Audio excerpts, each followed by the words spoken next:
Thank you, Jennifer. This time I'll take a motion to close executive session and to reopen the public meeting. Is there a motion?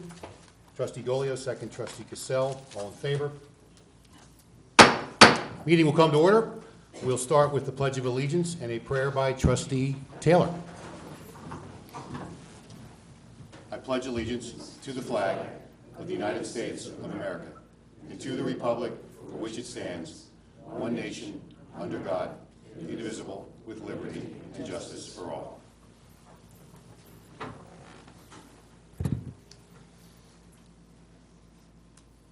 The events of last weekend have been a stark reminder that we all have to stand up for our values and stand up against hatred and intolerance.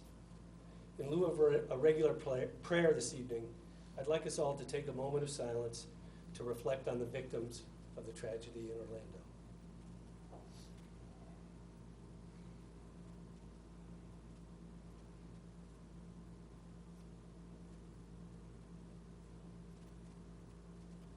Thank you. Thanks, Larry. Well done. Well, good evening, everybody, and welcome to the magical world of Village Hall. This is a regular meeting of the Board of Trustees for Tuesday, June 14, 2016. I just want to start off here. About a week and a half ago, the village, lost some people that were really near and dear to the village and had been here for a long, long time. Christine Rickey passed away unexpectedly about a week and a half ago. Many of you, I think I know in this room, knew Christine. She was a longtime employee of the Recreation Department. She was a summer camp director for many, many years. She worked for the Rec Department for over 20 years. She was greatly loved by many, many people in the community. When people talk about her and share stories, they always remember the baking, the special bakery goods that she made, treats for the kids and the seniors, which they so look forward to. She was always, always helping after school programs. She was secretary of Dobbs Ferry School District for many, many years. And she was a friend of many, many in the village. Of course, the Rickey family, as many of you may know, is going through some tough times. Vic, I know you can add to it as well. Yeah, their brother Tony, if everybody remembers, who owned Ricky's Deli, currently where Scaparata's is. Tony owned that deli for many years. He was the original thank you man, as we call him. You got 1,000 thank yous every time you went in there, whether you bought a piece of gum or a 6-foot wedge. But that family has gone through a lot. Tony was a great guy. Christine, obviously a great person too, and very tough year for their family. And as Tony and Christine are looking down, they're both going to really be missed, but they'll never ever be forgotten. And we are holding this meeting tonight in their honor. We've got a couple of presentations to start off tonight. We'll explain them as we go. Then we'll get to courtesy of the floor. So after the presentations, if you have anything you'd like to address the board about, whether it's on the agenda tonight or not, or any issues or concerns, please do it during courtesy of the floor. When you're recognized to come to the mic, please speak clearly into the mic and give your name and address for the record. And try to keep your comments to 3 minutes if you can. We really do appreciate that. And then we'll get to our matters requiring action. So our first presentation tonight is a presentation of the Westchester Youth Police Academy. This will be by Youth Officer Justin Kampke and Dobbs Ferry High School senior cadets and intern. Welcome, Justin. Good evening, Mayor and Board. Thank you for having us tonight. The Westchester Youth Police Academy started 8 years ago. And, these are a couple students that were involved. We can make them stand at attention, at ease, whatever you want. You can salute, you can have them do push-ups, whatever you want. Basically, seniors in high school for the last about 10 years have to get internship at the last 6 weeks of their internship program at the end of their senior year. So myself and a couple other individuals that are police officers came up with the Westchester Youth Police Academy. It's a 6-week full-time internship program at Pace University where the kids earn 3 credits through Pace University for this internship. Basically, we start off every day with a physical. The first day we do a physical test that actually police officers go through push-ups, sit-ups, and a mile-and-a-half run. So you saw their face when we told them they had to do it the first day. But then we kind of work with them every morning, and then we went to the 9/11 Memorial, we went to Sing Sing. They actually got to meet actual prisoners and sit on the cafeteria floor and eat and kind of learn like one mistake in your life, one bad mistake cost you the rest of your life. Here's some pictures of us throughout the year. So basically, these kids, they did a great job. A couple of them won our scholarship awards. 2 of them are going to, Victoria's going to Albany for study criminal justice. Nick Saracini's going to George Mason, right, for criminology, law, and society. And so it's a great program. We've been doing it for a while. And actually, some of the kids that did the program in 2009 and 2010 are on our local police test and on a lot of police tests throughout the country. We've got a couple kids in the City Academy, coming up in the City Academy, one kid in Fairfax, Virginia. People become lawyers like Darius over here, going the other way. The other way. But, so here we are. Yeah. We have everybody come in from DA investigators. We went to the county courthouse. So we talked, go talk to the defense attorneys, prosecutors. We took trips to 9/11 Memorial. Where else did we go, guys? What was a good trip that we went to? Paladine Center, where they train. They learn how to train like police officers do. We have canine units, helicopter demonstration. So we have a lot of things. It's a great program. And I'm just happy to be involved in it. These guys. Anybody want to say anything about the internship program? Nick? Well, we want to hear from you, yeah. Just quick. Tell us what you enjoyed about it.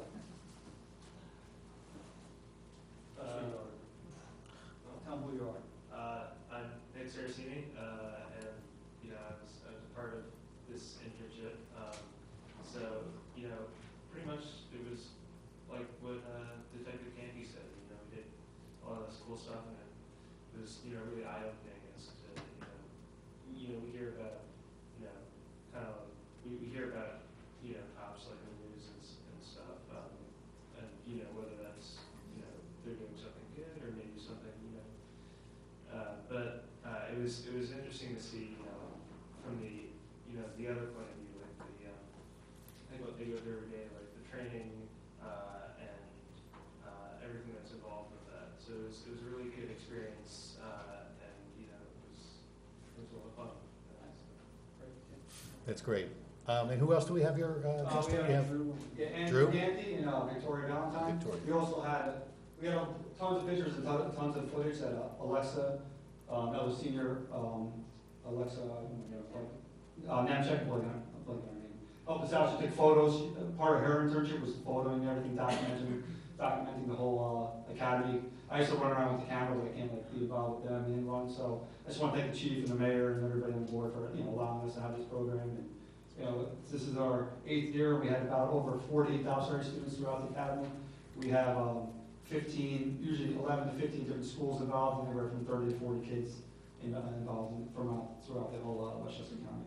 So I just want to thank you. Yeah, well, it's an honor to be able to support that program, and I know it's a big deal for Chief Gilardi and Justin. You put so much time into it, and to see the end result, and young adults like yourselves who are, going in this direction, such a positive thing, and set such a positive example for our community. We're very proud of you, and thank you very much. It's really great stuff. That is great, Mayor. I remember them all from kindergarten, so it's something. So guys, we're proud of you. Nice to see you standing out there 6:30, right? You were getting picked up, Justin. Yeah, we picked them up every morning, brought them up to pace, and and said we started working. We did a workout. Begrudgingly, they worked out. And if everybody did anything wrong or did show up with their hat, in the uniform, we all did push-ups, sit-ups together. So we made sure they did well. Thank you, guys. I appreciate it. Thank you. Great, thanks very much. Great job, guys.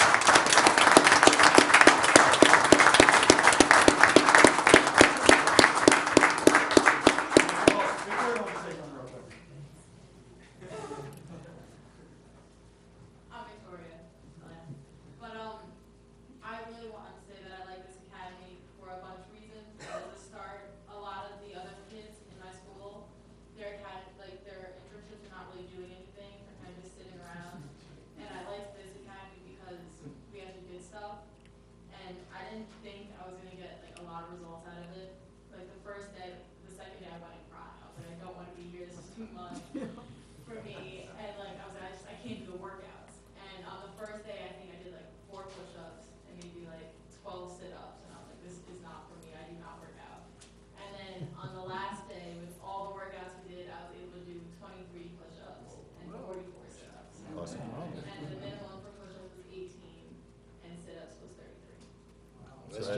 Congratulations. That tells you something great. there. Results out of it, so I Great. recommend this for anybody if you don't want to do like cruising or anything. Victoria, that's a great story. I know you got a proud dad out there too, looking at you. That's really great. Excellent. Nice job, Thank you, guys. Thanks very much. Thank you.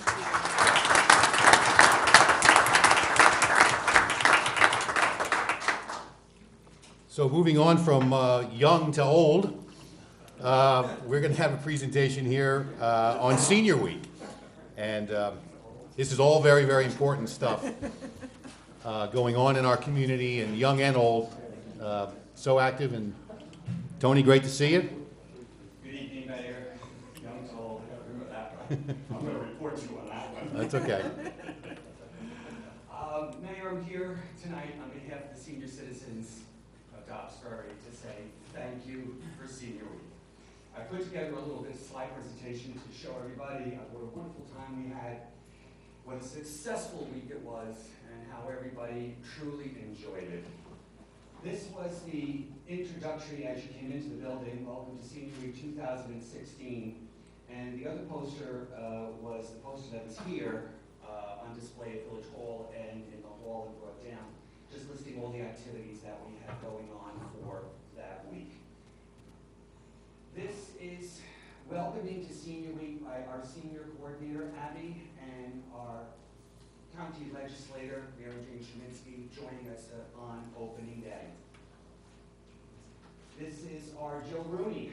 He was entertaining us with his photo booth, taking pictures of all kinds of people in all kinds of different landscapes, which is something the senior citizens truly enjoy. It was a very successful thing. Here is our county legislator, Mary Jane Sheminsky, going around table to table, talking to everybody throughout the day. This is our line dancing class for day 2. As you can see, it was a very busy class. I was only able to get half the room, but the room was indeed full. This is Dr. Grady, who came down, superintendent of schools, to join us to help us celebrate Senior Week. As you can see, we had a broad variety of people who came down to help us, and it was very nice. This picture is a very sentimental picture. It's our kitchen crew. Christine worked very, very hard. Senior Week. We're gonna miss her. And that's Corey. Corey came to us from Greenberg. He was the Greenberg nutrition person sent down to help us out and work for the entire week, and we were very grateful to have him. This is Tom and Irene Sacco. They're married 65 years. Come to the senior center at least twice a week, and here they are enjoying senior, as you can see by the expressions on their face. And men, if you're around him and with your wife or girlfriend, don't go near him. He will steal them. This is one of our senior volunteers, Roz Navarra. This is Walgreens brought down red noses for us to celebrate Red Nose Day. What a wonderful thing that was to do. This is vendor day. This is Dr. Chowdhury from Phelps Associates at 11 Ashford Avenue. They just moved above Walgreens. That's Dr. Chowdhury talking to some of the people at the Senior Center for our vendor day. Our lunch crew serving up lunch, Matt and Mike. Thank you so much for your hard work. This is United Healthcare. They sponsored the Dixieland Band this year for us. It was great entertainment. The seniors loved it. And United Healthcare was one of our vendors, sponsored that. For the second year in a row they did this. This is the Big Easy Band, it's called. They were there entertaining us for about 2.5 to 3 hours. This is, I believe, Thursday. Yes, Thursday. Bangkok Beads came down from Cedar Street to help us do beading. And as you can see, we had a wonderful turnout for beading. Again, there were so many people sitting down, you just couldn't get them all. That's how popular it was. This is one of our exercise classes. Again, this was a full class. They were there. It was about an hour-long class, and once again, there was not a seat left to be had. This is the Dobbs Ferry Garden Club, who came down with cups, and they gave us teacups with flowers that each of the seniors made up themselves.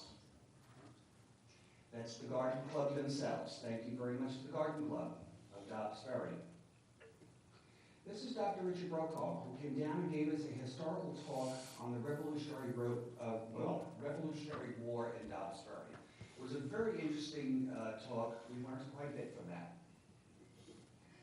This is our village officials: Liz, Charlene, Abby, Mary Jane, and Corette. They came down this day for a very special happy birthday. This is happy 102nd birthday to Dominic DeGeorge.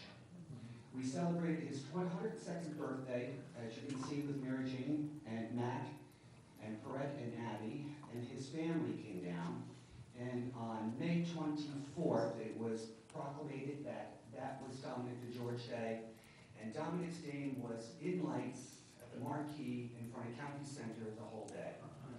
I apologize to the board that I did not get a picture of that, because I was away with 49 other seniors down in Lancaster, Pennsylvania. This is our mayor, Mayor Gannett, welcoming everybody to our dinner dance. Our seniors doing our dancing at the dinner dance. This is our mayor enjoying the music of Senior Week.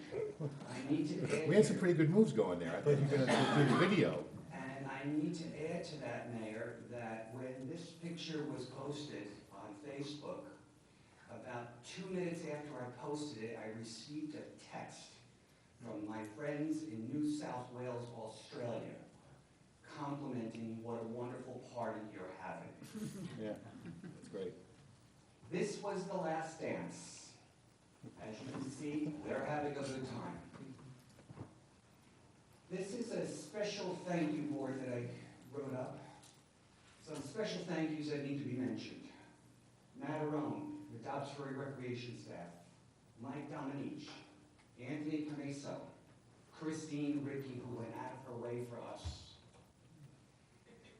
Sandy Rooney, Erica Lenina, to our wonderful bus drivers who drove the seniors back and forth every day, Dennis Edwards, Anthony Cordina, our senior intern, Ray Kester, our police chief, Betsy Gilardi, and the entire police department, thank you very much for your help.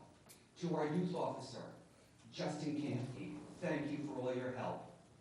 To Gary Gardner and the entire DPW crew who stepped up and did all the cleaning, thank you very much for that. Our restaurants, Double Days, the Dobbs Ferry Diner, Nick's on Main, Scappy's Deli, Cedar Street Grill, and San Gennaro, thank you for all your supplies. Our art teacher, Ellen Tessitore, who came in to do some art projects with our seniors. Dr. Richard Brokaw, our village historian. Tech Communications of New South Wales, Australia, who once again donated the entire gift bag for the 3rd year in a row.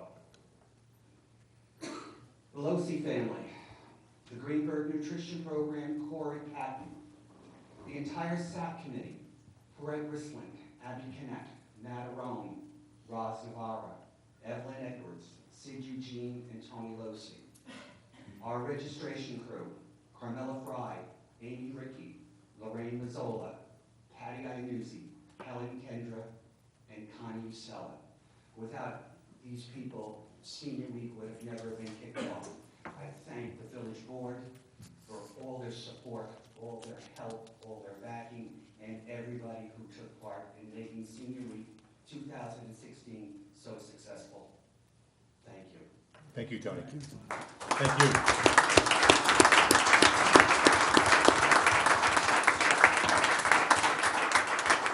Tony is such a force down there, and you know, without Tony, there just wouldn't be as much energy and as much going on down there at the senior center. So thank you for everything that you do and all the people. And as you point out, it takes a community, right? There's so many people that pitch in and help out, and I know the board really supports it too. So thanks for all you do.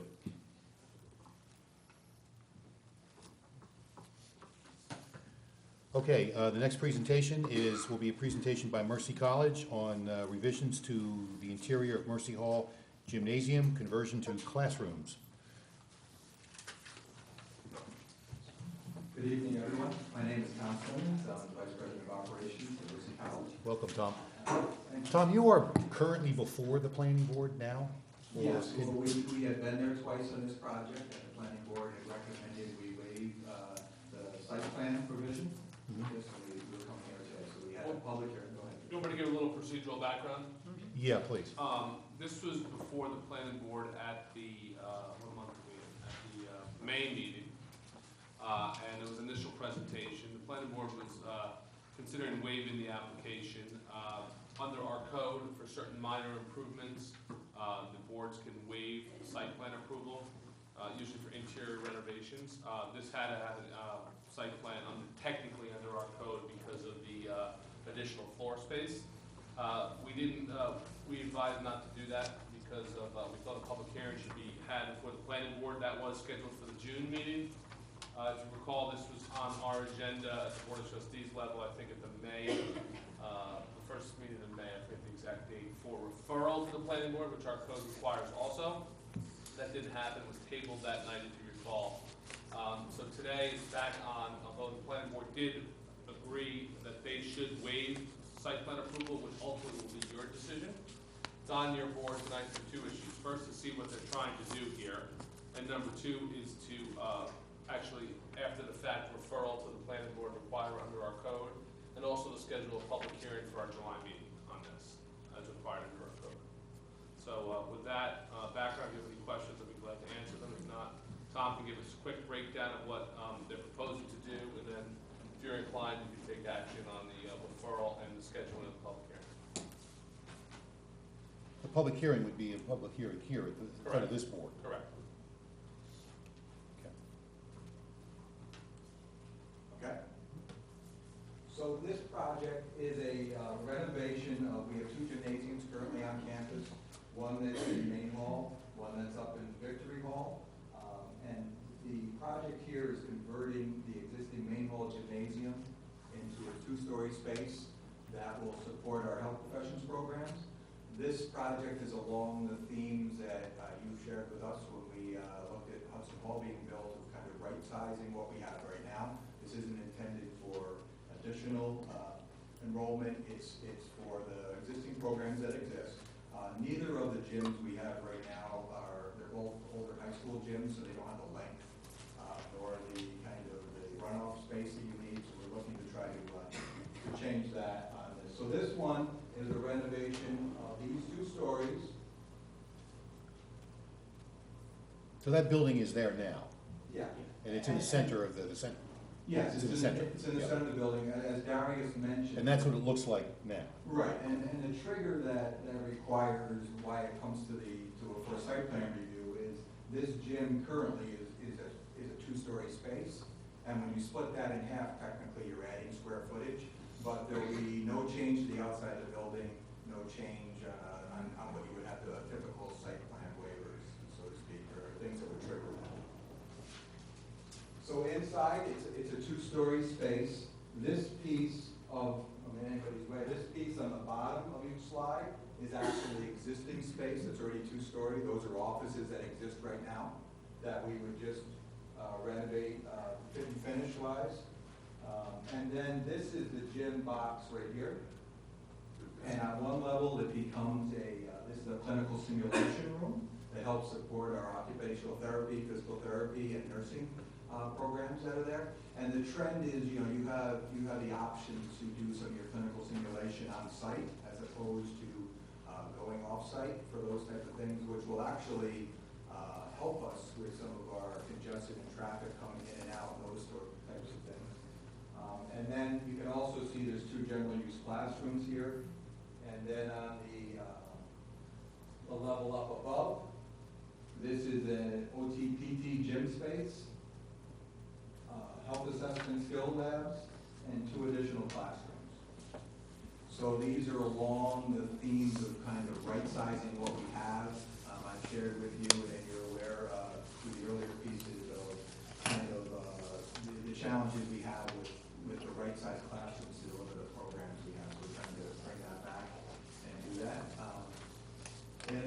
project that we're looking forward to do that will help us make those programs viable and do what we do. Okay, so, When we went before the planning board the first time, there was two things they asked us to consider.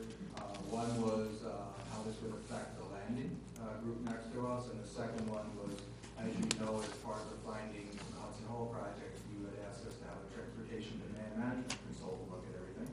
So we had two support letters that we brought back on that, one from the Landing Association that reviewed the project and supported it, and the second one from our traffic consultant. And then the public hearing we had that night had no comment. Tom, the traffic consultant actually said this would help traffic because there'd be less going on and off. Yes, correct. Okay, yeah, great.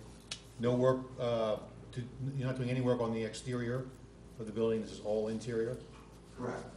And, And we'll be coming back at another time for a different project that would renovate the other gym, where we will probably have some site changes that we'll need to kind of, you know, the theme was for us to come back with a broader plan on those other things, so we could react to those. and the work that you're doing inside is to support programs and courses that you have, that you currently are offering. Yes, So that would be just a sort of an upgrade in the facilities for those particular courses. They wouldn't be bringing in new students. correct. Right now, some of the existing classrooms, they bring in tables that can also act as assessment pieces, and they pull the pieces out and set them all up and then break it down. Sounds like you get some injuries from that, Right. and then you could get right into your study. Absolutely. Yeah, and I guess it sounds like some of the students are going off campus to actually be at a facility, so now you can keep everybody on campus, which I guess what helps with the traffic. Absolutely. I think the bigger issue that the board's concerned about is, just generally what's going on on the campus in terms of your bigger plan, your master plan.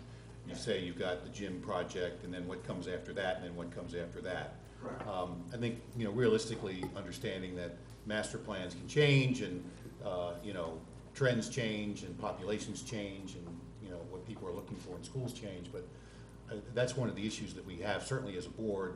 I don't want to speak for everybody here, but I think that's, one major issue that we've got in terms of, can we get a better picture of kind of what you're thinking longer term, what President Hall's thinking longer term, and your staff, and as you're looking at what you need to do. I know we did have a good meeting the last time we met, and maybe you want to mention that the President did mention to me that, limiting the total population now seems to be a real issue for you now. Yeah, That would be something I think the community needs to hear more about, and needs to learn more about, particularly as we consider these kinds of projects.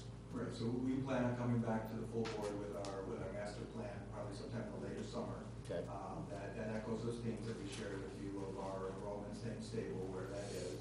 But, just things to kind of right size and modernize how you would deliver programs in a way that would do that. Similar to what we did with you with Hudson Hall. Yeah, I would, I recommended that, and I would strongly recommend that would be a presentation that I think the board would really look forward to. We'll put it out and so the public can see that as well. That would be great, Tom. Any other questions for Tom on this particular issue and kind of where we go with this? No. Okay, so what do we need to do tonight? What do You we- would what do we take a consider motion tonight? to refer after the fact, the application to the planning board, and also schedule a public hearing for June 28th on the site plan, here before the board of trustees.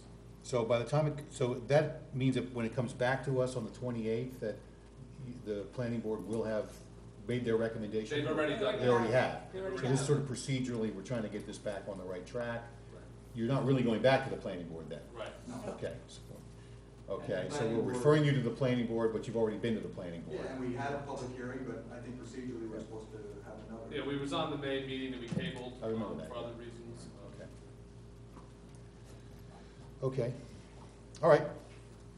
So the motion here then, I'll look for a motion to refer the Mercy College revisions to the interior of Mercy Hall Gymnasium conversion to classrooms formally to the planning board. And to set a public hearing for this Board of Trustees for June 28th, 2014 at Village Hall at 7:30 PM to consider site plan approval. 2016. 2016, to consider site plan approval. That's the motion. Well, is there a motion? Trustee Golio, second. Trustee Taylor, discussion? All in favor? That passes with 7 ayes. Okay, Tom, so we'll see you back here on the 28th. Thank you. Thank you very much. And final presentation is presentation by 145 Palisade Street on the upgrades to landscaping, fencing, and paving, and proposed construction of a garage. I'll I give you a think little they've been procedural- before the planning board as well? I'll give you a little procedural background. This was on the planning board's agenda in June. It was an initial public hearing scheduled. There were some comments from some of the public. They are now they adjourned the public hearing to the July meeting. Again, as part of our code for site plan approval, you'll ultimately decide this site plan approval, or review, I should say, and there'll be required to be a formal referral to the planning board, which you'll need to do tonight. So we thought it best to have a short presentation from the applicant so you know what the project was about. Let the planning board do its work, and it would come back here, but you'll have to do that formal referral also. Great, and if you could just give us a sort of 5-minute version, I mean, you'll be before the planning board for a little bit more detail. We'll be watching that as well, but the 5-minute version, I think, will be fine, and really touch on the points that might be things that are gonna come back to us or that the public might have some concerns about. I understand there's a garage involved here that might have some issues with it that need to be addressed. Yes, thank you very much. My name is Michael Lewis. I'm the architect on the project. For the last 40 years or so, the building at 145 Palisades is suffered neglect and disrepair, and no one's really been looking after it. The new owners there are really changing that. They're doing a lot of work on the inside. They're restoring the facade, they're restoring the windows. They're also doing work around the site, and that's why we're here tonight. So,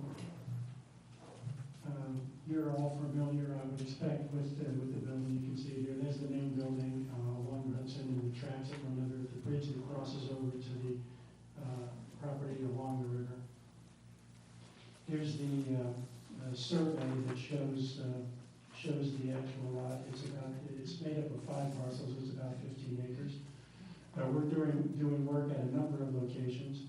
One thing to point out in the survey right here is this county sewer right-of-way, which has come up in some discussions that you may need to, just so that you know where it is for future reference. This is the site plan showing the 7 locations of work that we're doing under this application. They're spread around the site, and we'll go through them one by one. The first one we'll look at is work along the front of the site where it borders Palisade Street. Palisade Street on a Thursday when the cars aren't parked along the curb. You can see if there's a sidewalk, and then along the sidewalk there's a stone wall that's sort of flush to grade, and on the stone wall there's an old chain link fence that's in disrepair. And beyond the stone wall, it drops about 30 inches. So the fence serves to keep people from accidentally falling off of the wall or the sidewalk. Looking through the fence to the parking lot on 145, you can see the view. You can't really see the river most of the time, but you do. There is a nice, the sky on the west side above the river comes through, and the feeling of openness. So what we're doing on the front of the building is a beautification process where we're taking down and removing the fence, filling in some of the area, and controlling this view to block the parking lot. Here's the driveway turning down, and we'll be doing work all along this area. Here's the drawing that shows what's proposed. Here's the sidewalk along 145 where we're working on it. You can see here the sidewalk and the existing retaining wall. We're going to infill this area and then put a new retaining wall and a new slat wood fence. Here's a section through it where you can see the existing wall, the fill area, a new low wall with a slat wood fence above it, and then planting the whole area. The slatted wood fence will serve as a backdrop for the plantings. Here are sketches showing the general concept. This is the area that gets filled in along this wall. So that fence will come out, so there'll be a lot more space along the sidewalk. It'll open it up to the street, and this will be new plantings along in here, and a new wall, and a slotted wood fence that will block the view of the cars from the highway, so from the street. So as you look towards it, you won't see the cars, but you will see the sky and trees beyond. Here's the existing wall, and that's where the fill is, and that's the new fence. This is an early sketch. As we get down to the entry, to the drive down to Palisade, we're going to build up with the fieldstone to match the stone wall along the walkway, and that'll be a place for some signage, and that'll also help define the entry in a really nice way.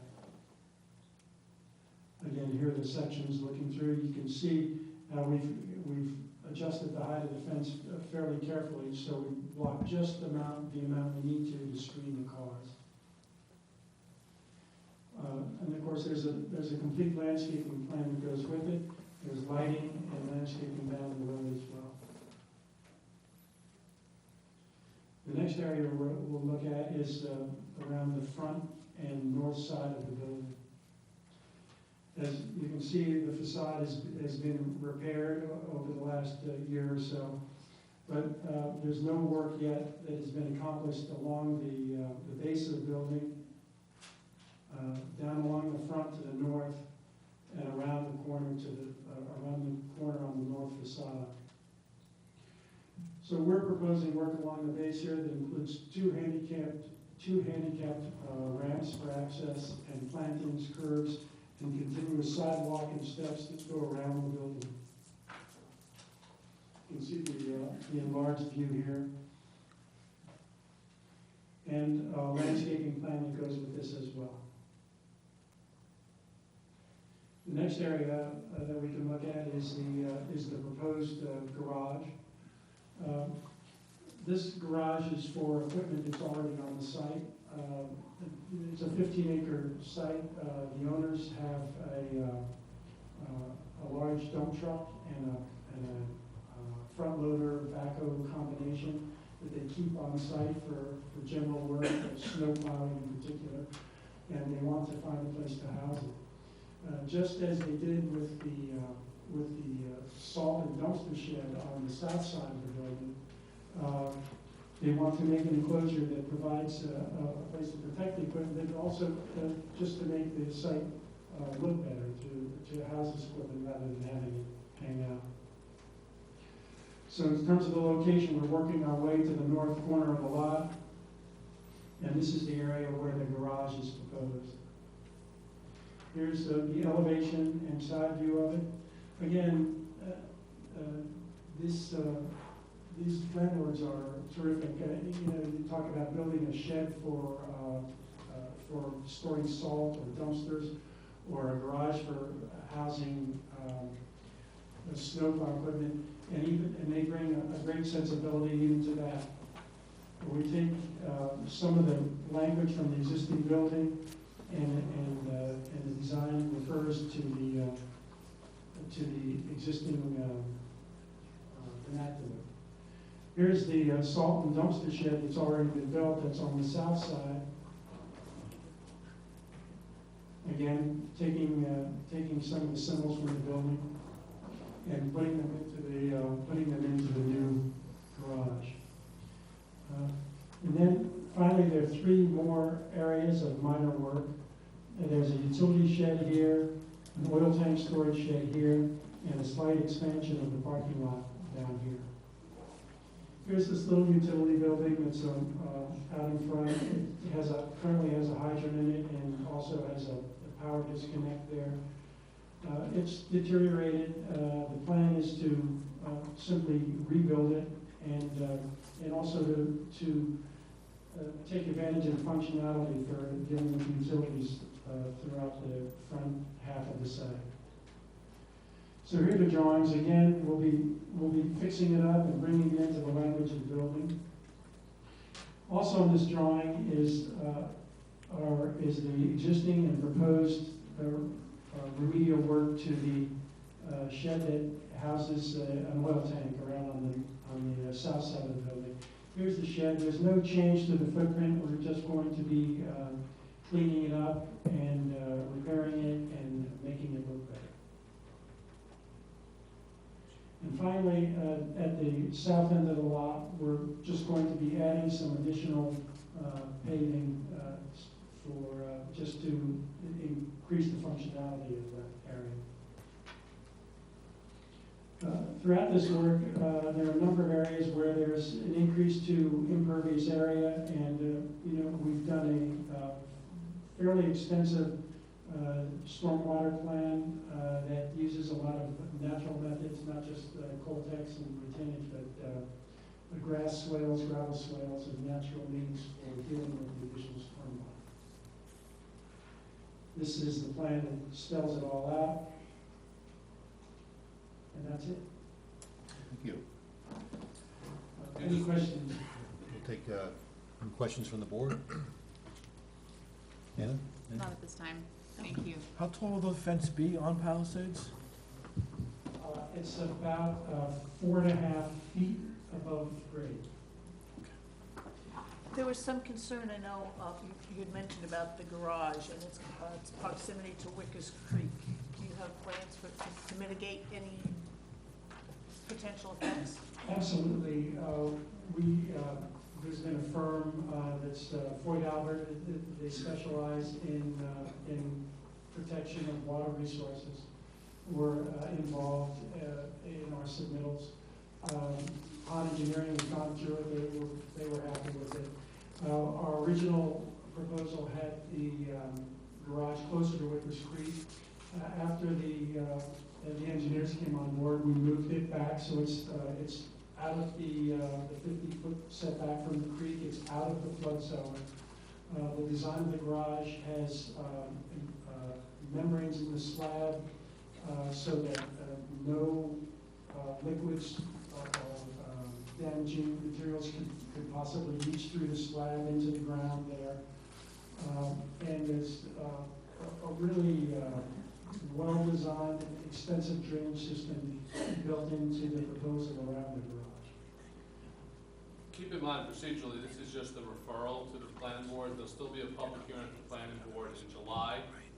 They'll make some sort of referral back to you. Then you'll have to schedule a public hearing yourself here. So there'll be multiple times for the public to comment at the planning board and also here at the public hearings procedurally. So this is going to spend some time at the planning board and then come back here. I know some people are raising their hand to comment on things, but this is not usually a time where you get into the details of things.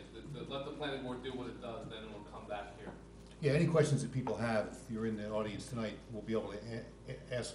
Those are public hearings at the planning board, so any issues that people have in the neighborhood or generally, we'll be able to do it then, well before it even comes back to us, and that would be the right time to do it, not tonight.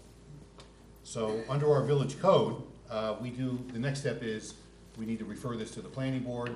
It will come back to our board after however much review you have there with a recommendation of some sort, because it is in a district that requires site plan review from the Board of Trustees. Correct. So the board doesn't have any other questions then.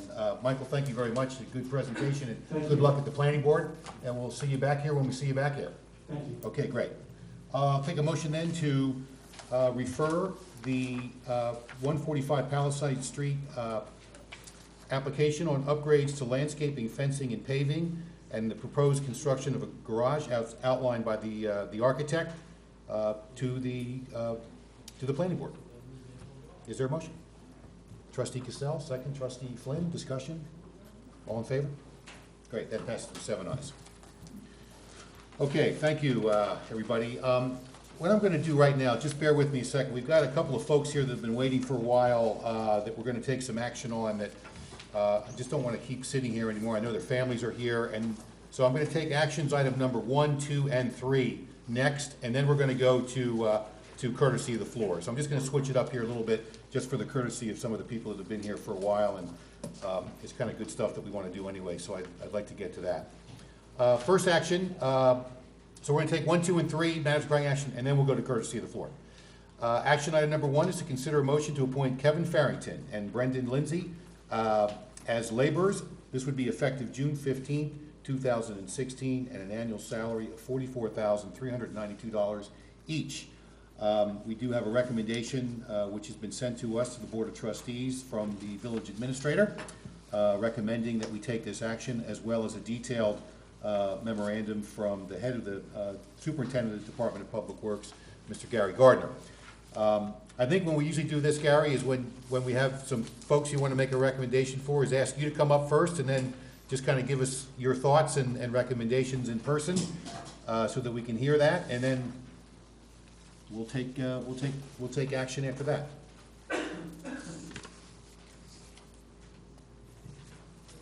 First, I'd like to thank you, Mayor, our board, and village administrator for taking this consideration and letting me move forward with this. These is filling 2 vacancies from November 2015 due to retirements and February 2016.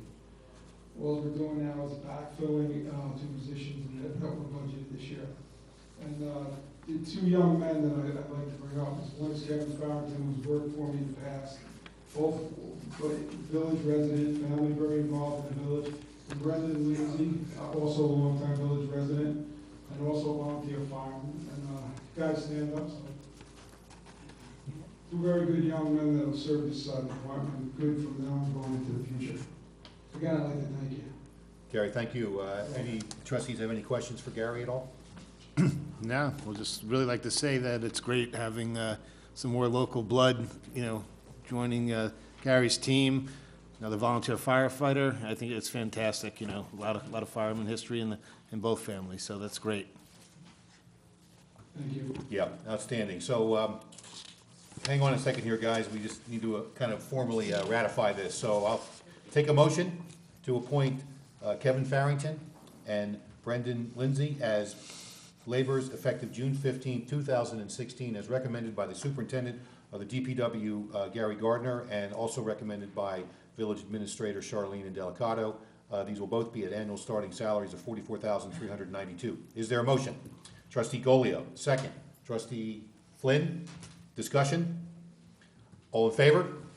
That passes with 7 ayes. Congratulations, gentlemen, and we will ask you now to come up and introduce yourselves to the mic.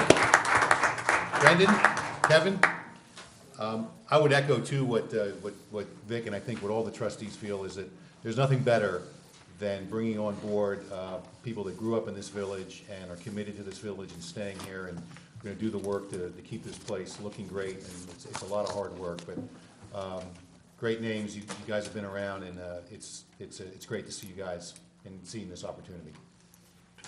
Kevin, you're first. Like you guys said, I'm born and raised in this town, and I've loved every second of it. And I want to say thank you to Gary and you guys for appointing us and giving us the opportunity. I have a young family starting here, and I'd like to keep it here, so thank you guys. Thank you. All right. Just want to thank the board and everybody. Growing up in this town, I've grown close to a lot of people. I want to thank Gary for this opportunity. Being in the village, being in the fire department, keeps me involved, and I like it. Great, Brandon. We like that you're here too. Great, thank you. Thanks, Gary. Action item number 2 is to consider a motion to appoint Miss Jennifer Dorman as Senior Office Assistant, Automated Systems. This would be effective June 1st, 2016, and an annual salary of $43,101.62. And we also have a strong recommendation from Village Administrator Charlene Indelicato on this appointment, as well as another recommendation from Gary Gardner, because Jennifer has done work for Gary, and I think sort of, maybe you can explain a little bit. She has sort of a dual role, I think, in Village Hall, supporting a number of different things. Quadruple, and she's filming now, and she's the... behind the camera. Go black in a minute.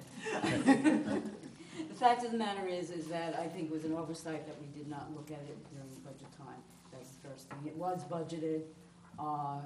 Clearly, Jennifer, and I've only been here a short time, she has exhibited an enthusiasm and really another village resident who really does a great job, and anything you ask her to do, it's done, and done with a smile. I think she is a good face because she answers many of the calls. She goes to the front desk. She's a fine face for the village of Dobbs Ferry, and this is a test that she took and she passed. And I believe that she deserves this raise. Any other questions at all? Okay, that's great. Thank you, Charlene. Thank you, Gary. So I'll take a motion at this time to appoint Ms. Jennifer Dorman as Senior Office Assistant, Automated Systems, effective June 1, 2016, and an annual salary of $43,101.62, again, as recommended by the village administrator and Gary Gardner. Is there a motion? Trustee Cassell, second. Trustee Corrales. Discussion? All in favor? And that passes with 7 ayes. Congratulations, Jennifer. And I think you're right. She is the face, and a beautiful face, of Dobbs Ferry. It's so nice to see her. Well, everybody smiles when you come in the Village Hall. It's great. But Jennifer is right there when you come in. So, okay. And then we're going to do action item number 3. There's a lot of exciting things on the agenda tonight, but this is a really exciting one. This is the board considering a motion to authorize the village administrator to sign an agreement with Jazz Forum Arts. And essentially what this is bringing the Wednesday night jazz program back to Dobbs Ferry, the shores of Dobbs Ferry. And I saw Mark Morganelli and his beautiful wife come in here not too long ago. And, you know, we've really missed this the last couple of years in construction. But, Mark, I guess I'll just ask you to come to the mic here, if you will. This is a relationship that the village has had with Mark for many, many years. And it really has, you know, made Dobbs Ferry in a way. The Wednesday night jazz concerts were a thing in Dobbs Ferry. We've really missed them, and we're so happy to have them back. And Mark, it's very nice to see you. We know you've moved up to Tarrytown, and you got your gig going on up there. But yeah, well, you know, lived in Dobbs Ferry for 24 years. Love it, still love it. But you know, our kids are now 26 and 21, and time for us to have a little change. So we bought a commercial building in Tarrytown, and we're building and opening a 100-seat jazz club there. Weekend jazz club, Friday, Saturday jazz artists, and Sunday Brazilian artists, and monthly Saturday afternoon workshops for students of all ages and levels. Larry and I were talking about we're going to go up there. And Great. we'll bring the whole. Well, we can't bring the whole board. Exclusively Italian. Can't have a quorum, but we're coming up. It's gonna be fun. So anyway, thank you all. Actually, hot off the press yesterday. Pass these around. This is the schedule of the 34 free summer concerts that Jazz Forum Arts, our 31-year-old not-for-profit, is presenting, all in Westchester, it turns out, this year. We've been, you know, all around the place. And we're very happy, in addition to the support of this board and Matt Arone, I saw around here. There it is. Thank you, and Hartley, of course, and Charlene. We only met on the phone, but thank you for your support. We now have a presenting sponsor. We just signed a 3-year deal with New York Presbyterian to be our presenting sponsor of all of our free summer concerts in Westchester. So we're very excited about that. So there will be longevity to this series. Of course, there already is. This is year number 17, and I was privileged to start this with a former head of rec and also village administrator Anthony Giacchio, with whom I'm working in Sleepy Hollow. We're starting a new series that's also in here at Horan's Land, Anthony and myself. So kind of coming full circle. Yeah. That's great, Mark. It's so nice to have you back. And now the programs will start June 22nd, right? Next the week, first show. a week from tomorrow, and we're starting with a friend of mine, a gentleman who's incredibly talented, just graduated from the master's school, Julius Rodriguez, who plays both drums and piano. He used to come up to our house on Clinton as a 9-year-old or 7-year-old and jam with us when we had parties. And he just got a full ride to Juilliard School of Music, so that's how good he is. He's amazing. So we're going to start with one of the youngest musicians that I have the honor to present at the newly renovated Waterfront Park. I thought that was appropriate to kind of show the future. Excellent. And they'll run each Wednesday until August 24th, right? Yes, so we get 6:30 to 8 full. p.m. And I believe we're using the Embassy Community Center, although I read something about this problems. Yeah. So we'll figure out what we do for rain contingency. But in the meantime, we hope there isn't rain on Wednesday night. Let's hope there isn't rain. Yeah.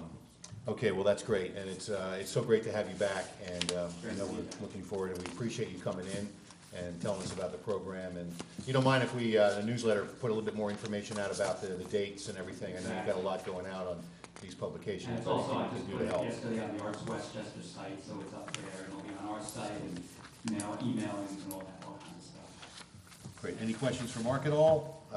Okay, so while you're here, I'll take a motion then to authorize the village administrator to sign an agreement with Jazz Forum Arts. And just so everybody knows, the village will be contributing $10,000 to the program. And there's a little legalese stuff that they'll have to figure out. You'll get that done. Your people will do that with our people. And that'll be that. But, so that's the motion.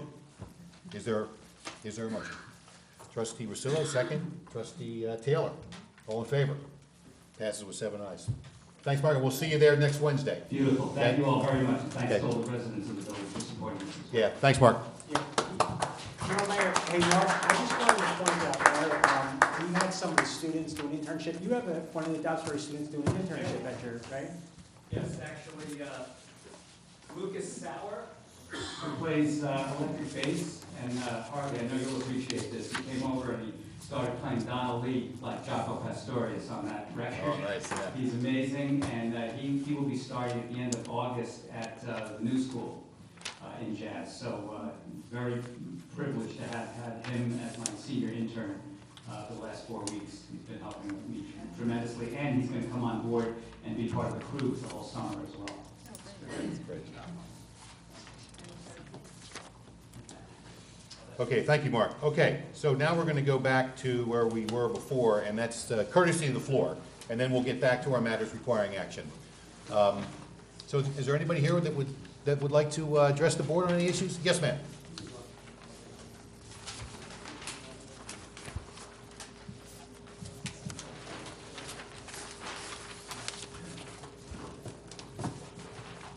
My name is Joanne Sold, and I am here on behalf of the RC School Board to briefly address item number 4, which is to refer the application of 364 Ashford Avenue for site plan review to the planning board.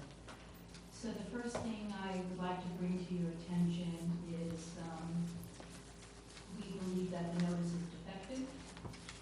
In that the notice dated June 7th indicates a new mixed-use building, Zone DT, downtown transition, 17 residential/business units. However, the application attached to the notice indicates the property class is residential vacant land and is to build a new multifamily. I think while it might be technical in nature, I think in the interest of transparency and informing the public and interested parties of what's happening here, that one of those two documents need to change. The application has to conform to the notice, or the notice has to conform to the application.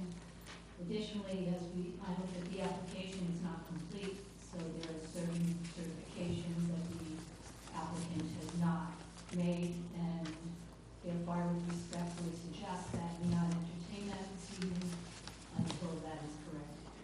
So that's number 1. Number 2, this issue, which the board just became aware of, highlights what we will bring up again to this board, which is a need for a moratorium on building of residential units in the school district. One would drive by 364 Ashford Avenue, as I do very frequently, and would never perceive that there could possibly be a multi-family development there of 17 units. We are trying to work now on understanding your downtown transition, and we are gravely concerned that this is one land pocket and there may be many more in Dobbs Ferry. And I know that that is your primary concern is Dobbs Ferry, but we also have to account for all the developments and all the other municipalities that impact our schools. So, to the best of my recollection, the resolution that we sent to this board requesting a moratorium has never been answered in any capacity, so we once again would renew that request. Finally, I know this isn't going to be the beginning of the process for this property. We believe that if this project, as amended, whatever it is going to be, does move forward, that we believe that it's going to require a full seeker, that it should be a type 1. And that's based upon not just the number of units, but in regards to the fact that it is now piggybacking on a 202-unit development that's going to impact the schools. And we believe you've got to look at impact in its totality and not just individually. And this is going to be a second development that will have additional impact without even knowing what the first will do. So I bring these things to your attention this evening on behalf of the board and respectfully request that you consider reaching them. Thank you. What was your last name, Chairman? Thanks, Joanne. Joanne Soul, as well. I'm sorry.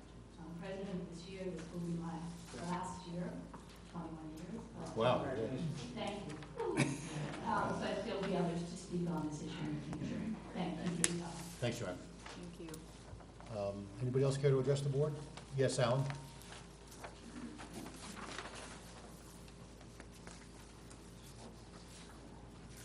How are you all doing? Good. So, How are you? I'm fine. Alan Harris, 39 Rochambeau Avenue. Before I speak on the topic I came to speak about, since Gary Gardner is here, I just want to speak as an 18-year Dobbs Ferry resident and say, you don't usually get to know that as a DPW as a Dobbs Ferry resident. But because we're on the ethics board together, I've gotten to know him. And as you all know, we are really, really lucky to have this guy as the captain of that ship. So I just thought that was worth saying. Okay, so I want to tell you why I'm here, and then I want to tell you what my position is. The reason I'm here is to address item number 14, which is consider a motion to authorize the village administrator to sign an interim agreement with the landing regarding access to the waterfront bridge area. Okay, so why am I here? The board of directors of Focus, the Friends of the Wickers Creek Archaeological Site, I am not a member of that board, but they have asked me to work as a liaison to the landing. And I have had meetings with and telephone calls with Jim Hornstein, who is the president of the landing. And I'm happy to report they have been very neighborly. No blood has been spilled. We are really trying to come up with some sort of solution here and trying to understand each other's positions. And I just also want to point out that it's not only Focus, but there are many members of the community that love to go down to Nuns Beach and see the sunset, and as you know, freaked out when the gate was locked. And we were all very happy that the board reacted the way they did and authorized areas to go to New York Supreme, etc. So, we were a little bit shocked when we saw this item on the agenda. We didn't even know what the agreement says, so we weren't sure whether we would support such an agreement or not support such an agreement. So I reached out to Darius. Darius was kind enough to share the agreement with me. I had spent more than an hour today on the phone with Jim Hornstein, and he and I were trying to work out timing. Once again, just by way of background, Focus is not a party to the current litigation. We have not yet submitted something called an amicus brief, meaning a friend of the court. Focus has not yet intervened, which is when you sort of become a party to a lawsuit that you are not yet a party to. But I want you all to understand our larger role. So in 1999, there was a lawsuit filed, believe it or not, against Focus by the developer. It's called a slap suit. The reason why it's called a slap suit is because developers are slapping the citizens who dare stand up to them. And Focus, as you know, stood up to them. And they also sued individuals like Tom Morrison and others. That case was eventually settled. And in the stipulation and order of settlement, it makes very clear that the pedestrian bridge is part of that conservation easement. So, to the extent that the easement is not clear, and the easement is arguably your right as the village, then we have an additional right, and one that is more clear, to not having that bridge locked. So, the reason I'm here tonight is simply to say that I don't think item number 14 should be either considered, and if it is considered, I do not think it should be authorized. And here's why. Because the public simply doesn't have the ability to come in here tonight and say to you, we support this agreement or we dislike this agreement. Why? Because it's not yet gelled. It's not yet formed. The attorneys are working it out. I'm trying to work it out with Jim Hornstein so that hopefully we don't have to oppose it. But I don't think that the board should authorize the village administrator to sign something that is not yet set in stone. And that's my position. I'm available for any questions or concerns. Thank you, Alan. Okay, so now that I'm done on that topic, as Monty Python said, now for something completely different. Well, how long are you going to be? Brief. Yeah, 15 this guy, seconds, please. if not less. I want to talk to you very briefly about 2 Ashford Avenue. I was shocked when I read the Enterprise. I know that this was done in executive session. I have no idea what's going on, but I do want to say that if a developer builds something that has 300 extra square feet, and you've approved 300 less square feet, the punishment has to fit the crime, so to speak. What you have to do to that developer is something that will dissuade any future developer from doing any such thing ever again in Dobbs Ferry. Thank you. Thank you, Alan. Neil?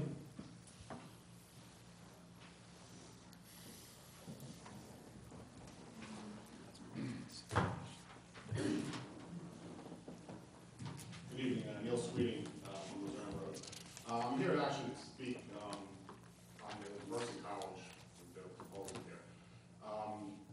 This last school year, myself and residents on Luzerne Road, particularly the lower half, below Seacourt Road, have had our quality of life destroyed by Mercy College. Their athletic department, particularly their soccer program, they moved in multiple students into a rental,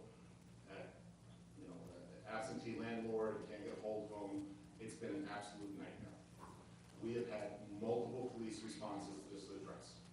We have had multiple calls with Mercy College. That took a very long time to find somebody to talk to. Finally, Betsy, the police chief, helped us and gave us the director, gave me a number to the athletic director, who initially was pretty responsive. Along with Officer Campy, who was here earlier, he came up, we met, tried to put some controls over these kids. Everything just stopped. This village has bent over backwards for Mercy College over the last 7 years. Expansion of their fields, their gymnasiums. They now want to do the gymnasium, the dormitories. There is no one to go to complain when there are issues with their students. There needs to be something put in place, a board, a commission consisting of members of the municipality, the campus, police department. This issue should not be solely a law enforcement police department issue, right? These kids, they just rent, they don't care about the quality of life that they're imposing on the neighborhoods. Something needs to be done. We should not just give Mercy College carte blanche to enhance their campus. They're going to come back to you with an additional request for another gymnasium apparently now, which is going to just expand their programs. With the dormitory that went in last year, those kids in a year or two are going to be moving out into the community. And it becomes more and more of a burden on the public services that are delivered, as well as the quality of life the residents have to deal with. Please speak with Mercy College. Put some type of board, group, something that residents have the ability to go and reach out to.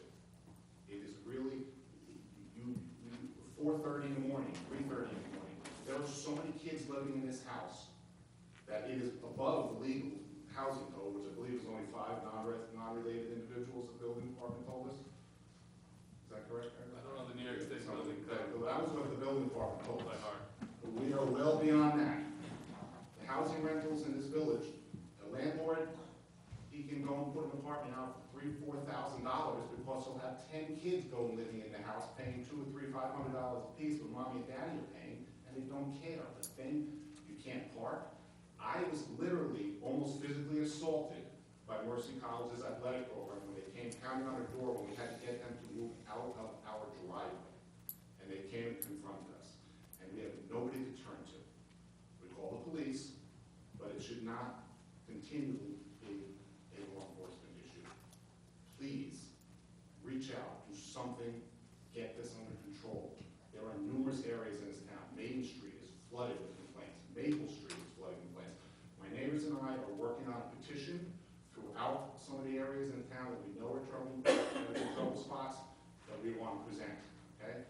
Some of my neighbors are so frustrated that they want to go and bring legal action because Mercy College has been made aware of this. These kids are on scholarships, so they are representing the college. They can drop the hammer on these kids. They don't want to. And it's not fair to us to have to live next to it. If there's something we can do to address this, it's only going to get worse as they expand their college. Neil, thanks. I mean, I think those are real concerns. We did have a meeting recently with the president, and we raised. Spoke with him. He was. Yeah, just to respond to you, because we'll respond to a couple of things here. Yeah, But I spoke with President Hall via email, and he apologized, and the athletic director, Mr. McCullough, he numerous calls, but he's fed up at this point, and he's basically put his hands up in the air, but we're still stuck with it. well, I think the president does want to, do what he can, And wants to his correct answer that, was, and I think and he'll I be agree with responsive. Yeah, no, he was responsive. We will, I like your idea of a community relations board of some sort. I think that is a good idea, and we should really seriously consider that and think about how that should be structured. But I think that's a very good idea. I think they've actually been good about, addressing some of the issues. They know the impacts, whether it's traffic or kids like this. They did specifically mention that they're actually going to be limiting the enrollment now, so maybe that's good news, and not too many of them are going to be, too many more of them will spread out. But we will follow up on this, Neil, and this is a real concern, a real issue, so, and I like your idea, so we'll follow up on that. Thank you. Neil, did you get what's the address? The address is 23 Luzerne Road. Okay. It's an absentee landlord, trying to find out, it's just, there are literally times, they come in at 3, 4, I call the police at 4:30 in the morning because they're out there literally racing their cars and it's not acceptable. I mean, they literally destroyed this school year, destroyed our neighborhood. So, thank you. Thanks, Neil. Okay, any more courtesy of the floor here? Yes, John?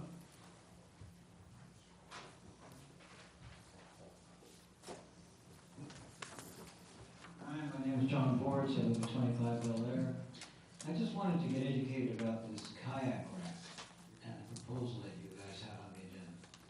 Could you tell me what kind of due diligence has been done about it? And, I guess when we get there, we'll talk about it, yeah. well, because my concerns are that, do any of you guys kayak? Do any of you row on the Hudson? Do any of you go down there with watercraft? This is a very nice thing that we have. And kayak racks tend to get pretty ratty. Unless you have running water down there. When you take a boat out of the Hudson, it's filled with muck and slime. And if you don't clean it right away, then put it back on your rack, wipe it down with a nice microfiber cloth, it gets pretty ugly and pretty yucky. How many boats is this rack going to accommodate? Here's the thoughts that I have. You have this whole issue with parking and people not getting enough parking spots. There are a lot of people that kayak and row. When I go down to row, there's always a kayaker coming in and going out. If it accommodates 5 boats or 10 boats, you're going to have a whole bunch of unhappy people who don't have room for their kayaks. I think it's about 27. It's 24. Okay. It accommodates quite a few. The thought is it would only be available to Dobbs Ferry residents who have recreation, so recommended by the... Running water to wash these boats down? I believe there's running water down there as well. Okay. I would just like you, before you move ahead with this and decide on spending $10,000... We have pictures of them, which we'll show. Okay, there's a nice... We're seeing it for the first time too, so... Okay, there's a rack on the other side of Moretti's, whatever you call that warehouse thing. Yeah. And it's already rusting and it's disgusting, it's not getting kept up. I would seriously... I think that's a legitimate concern. It should, how's it gonna look? Well, first of all, the boats... Maintain, and so we'll ask those questions. How are you gonna give out the 24 spots? You're gonna have different people with different interests in getting their boats on. Somebody might come down and put a boat down there and not see it for the next 6 months. We can think of a million reasons not to do it, right? I know. I think you But should we will definitely. seriously think about getting a committee together to try and build a boat house, okay? I'd love that idea, yes. A boat house. Boat house. No, I'm serious. I mean, you're laughing. Oh, I am serious. Boat house. Did I not recommend, I had recommended that a long time ago, I didn't get much Boathouse following, because it's enhances expensive. communities across the Northeast, okay? You get really bona fide boat clubs. Dobbs Ferry might even be able to have a rowing club as part of their school activity, and they go right on the river. And it can be built right against that raised road. If we go over, as we come down to the trail, it could be right back there. It doesn't matter where it is. But we can have a boathouse, you could put 20 to 50 boats in, it could be hidden, it could be money, and it would be something that would enhance the community. And I want to have my boat down there. I just don't want to create a ruckus and a mess. Would you use the rack, if there was a rack, would you use it? Well, that raises other questions, you know, is it a rack for a single boat, a single kayak, a double kayak, a single scull, a double scull, a triple scull? If you want students from Dobbs Ferry rowing, you gotta have one that's long enough to have, you know, a quad scull. I mean, it really depends how well it's been put out and what the ultimate goal is. Spending $10,000 on something that doesn't really meet the real need is maybe just pissing in the ocean, and maybe some consideration should be given to making a real bona fide boathouse. You guys should go look at some boathouses in communities. They add a lot, and since we do have this water resource, I'd just like you to consider. Thanks, John, definitely. Thanks for your comments. Okay, sir. Hi. Just real quickly, good evening board, good evening community, good evening mayor. I'd like to introduce myself, Joseph Piaki, from Hartsdale, New York. I run a small family farm, and for over 80 years we've had the opportunity to serve Lower Westchester with incredible flowers, fruits, and vegetables. And for over 10 years we've had the great opportunity to serve Dobbs Ferry, a sidewalk farmers market, yeah. We're very proud, and we've built up many customers and friends and relationships in Dobbs Ferry, and I look forward to serving the community in the future. Thank you. Joe, you gotta spell your last name for us if you don't mind. Chiocchi. Thank you. But my real name is Farmer Joe. There you go. Thank you. Farmer Joe. That's great. So you're not Westchester Yes. Greenhouse? Yes. You are? Yes. Yeah, okay. Thanks, Joseph. Anybody else here? Lee? Is that it? Just after Lee? Okay.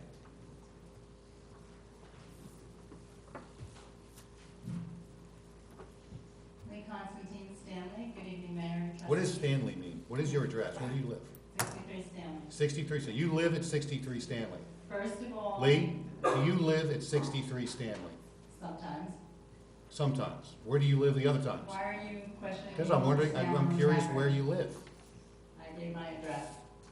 First of all, congratulations trustees Consalman and Taylor on your endorsement last night. I have 3 topics. The first one is Stanley, is street safety. In light of widespread safety initiatives throughout local villages, the southbound Stanley traffic is being forced off into the private parking lot of Chauncey Square, causing unstructured and dangerous traffic patterns. There must be 2-way traffic striping and proper signage.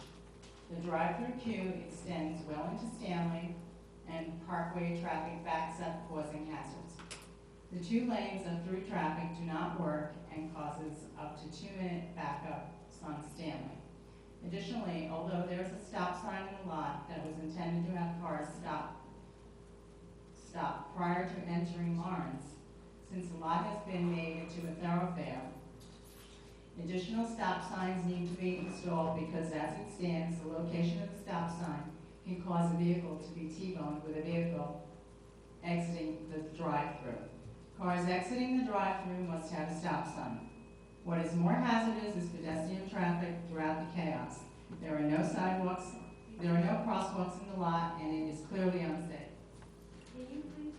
Lee, you need to move over by the mic stand. Okay? We have speakers in the ceiling that causes a distraction and stuff. So has the board considered traffic, an engineer study, and considered alternatives of keeping Stanley open south of Chauncey Square to funnel public traffic that is not on business matters in the private lot? Through the years, Chauncey Square has been very strict in dissuading people from parking in their lots if one was not there for business. And given their small lot, it's highly unreasonable for non-business traffic to create additional congestion for them. The village must be diligent in ensuring that those choices that are made are safe ones. The second topic is building permits. There is an ongoing discrepancy with the language of building permits. The permits as written lead contractors to believe they can make noise from 7:30 a.m. until 6:30 p.m. on Saturdays. An addendum on the permit must be added to all existing permits that are non-compliant, as construction noise is not permissible outside of the hours of 9 a.m. until 5 p.m. on Saturday. This is based on local law 9/2013. Additionally, construction dust and debris must be cordoned off from spewing onto neighboring properties. Over the windy weekend, construction dust was blowing everywhere from the village streets as well as the construction property. This must not be allowed on any project as it does not comport to general safety and welfare of the community. Additionally, today there is styrofoam pellets throughout the residence and the project's property. It must be cleaned up immediately as it's unacceptable for the community and the DDP for its environmental impacts. The dust curtain must be installed. The quick third topic is scale models. In order to expedite and visualize the reality of projects, a mandated physical scale model must be made as part of the approval process and be at hand for the duration of the construction process that the boards and community can reference and visualize to verify that the project as it's being constructed matches the approval. This could avoid drawn-out applications and prevent situations that occurred at 2 Ashford. Thank you. Thank you, Lee. Anybody else care to address the board? Excuse me, Ms. Constantine, do you have a copy of your statement that I can get a copy of? So. Crossouts, I'll make a nice copy and present it. I also have a video describing to the... No need for video, just copy what you read. Thank you. Thanks, Liz. Anybody else care to address the board? I will address some of those issues. As far as the traffic on Stanley, I mean, we're going to take advice, obviously, from our chief public safety advisors and officers and staff, and anybody else we need to make sure that it's safe down there. Village takes safety very, very, very seriously. Part of our Slow Down River Towns is part of that, which we really got out in front on. So we'll watch that very closely. As far as the permits, we're well aware of the situation down there, and particularly with trucks that have been arriving early. We've had meetings about that. We've had meetings with the contractors, the general contractors, both on the residential and the commercial side. Chief Gilardi and her officers are on top of it. Trustee Rosillo lives, as many of you know, right down in the area, and we were thinking of deputizing him to be able to write summonses, but I'd love to do that. it's all about making sure that the neighborhood and that we're standing up for them and making sure that they don't be inconvenienced. There are starting times. They can't start before. Trucks can't get there before. We're gonna monitor that. We have police officers down there in the morning. We're gonna do that as much as we need to. If we can get the developer to pay for it, we will. But mostly, we're gonna make sure that the neighborhood is that we're protecting the interests of the neighborhood. So we're really on top of that. We're aware of the issues. Thanks for your other comments. Anybody else care to address the board? I think that's it. Well, thank you very much for your comments, everybody. So we'll move on now. Where we left off for matters requiring action, action item number 4 is to consider motion to refer the application of 364 Ashford Avenue for site plan review to the planning board.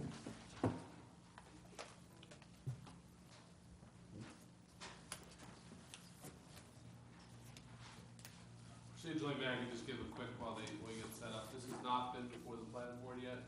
This was submitted to the building department, and a memo from Mr. Cook to you indicating that what the project is generally under our code. This is a district that you, the Board of Trustees, approves final site plan. Can we address now to the comments made by Joanne regarding inconsistency of the application? Do we see that, or does our building department confer with that, or do we not see that there's an inconsistency here? I'd have to discuss that with the building department, Mayor. I have Okay. not had a chance to do that.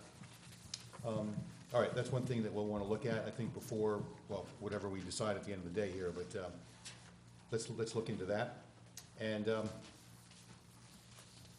we'll welcome your presentation. If you can keep it, you've got other places where you're going to probably have to go. Yes. So you can keep it pretty short here for us. Okay, excellent. Good evening, my name is Michael Stein, President of Hudson Engineering. We're the engineers of record for the project. We're here tonight, as you know, we're looking for a referral to the planning board. And just to clarify, we actually did it for the planning board, but it wasn't a formal presentation. It was a meeting with the planning board just to briefly discuss and get some input as we're going through the design process. One of the things that one of their primary concerns was traffic, and so before we moved any further, and in consideration of the bridge on Ashford Avenue going under construction, we met with major consulting and had Bernie Grossfield Bernie Adler working on doing a full traffic study to assess the impacts of the project and to make sure we're coming out in the proper places. So what we have is the existing property is comprised of 2 vacant parcels. Parcel 1 here, parcel 2 here, and a third parcel here that goes from Ashford onto Allen. The portion that is onto Allen is part of 364, but as far as all the calculations and all the presentations we're doing, we're not taking any credit for that portion of the lot. That's basically being left off. So we're only considering what is actually in the DT zoning district. Any part that's in the OF district is not being counted towards any credit, or we're not utilizing any of the property. The only work that actually is going on is demolition of anything on the property. But what the property does involve is the construction of a new 17-unit mid-rise. It's approximately 4 stories high. There's a mix of 11 two-bedroom units, 6 one-bedroom units. That's on the 1st through 3rd floors. On the ground floor is primarily where all the parking is, but there's also a small 437 square foot office that's going to be utilized basically by the owner of the building. There's a total of 22 spaces on the property. Part of the traffic study, the recommendation was we're going to be putting a turning lane right here on Ashford, turning into the property. That's as you're traveling to the west. So you're accessing in, so you're not causing any stacking on the road. We'd actually be coming through the property and exiting right across from where the entrance ramp from the sawmill comes on, and the traffic light will be added facing our direction, which would have any impacts to the motion of the traffic. So that's a brief summary of the project. But in more detail, I'm more than happy to go. I can tell you right now, no one's going to like this project. But I can't really say that to you because we got to keep an open mind about these things. But we all know that piece of property very, very well, and the issues on Ashford Avenue from a traffic standpoint, really problematic. Yeah, this is Dobbs Ferry. Ardsley's got issues with the school and some other projects that are being proposed over there, which is kind of separate from what we'll look at. But maybe our job is to send you on, and I think it is. But I think you're just going to have a lot of resistance here along the way. Maybe you haven't heard that, but we might as well tell you kind of how we feel about it here at this stage, because I think you need to get that input. It's a really tricky piece of property. I just can't even imagine cars going in and out on that part of Ashford Avenue. I can't even imagine that, let alone the topography there and how skinny it is and how that's all going to look at work. But that's not what we necessarily do here. But so we send you on to the experts to make their recommendations back. But I don't know. Anybody else want to say anything at this point in time? Or I could say I kind of feel the same way. I mean, I know that property very well, and even if the bridge was functioning properly right now and repaired, that's been a tricky area. And to add that kind of volume, I'm not a traffic engineer, I don't claim to be, but I just have a very tough time visualizing the impact in a very congested area where people are getting on the sawmill, off the sawmill. You have a restaurant and some businesses right off to the right over there. I just see that as a trouble spot. That's just my opinion, but. Yeah, I have concerns with, say, the traffic, the location, the timing, to have construction going on there. Well, there's construction going on the Ashford Avenue Bridge can't happen. The topography, the steep, impact of the steep slopes, drainage, et cetera.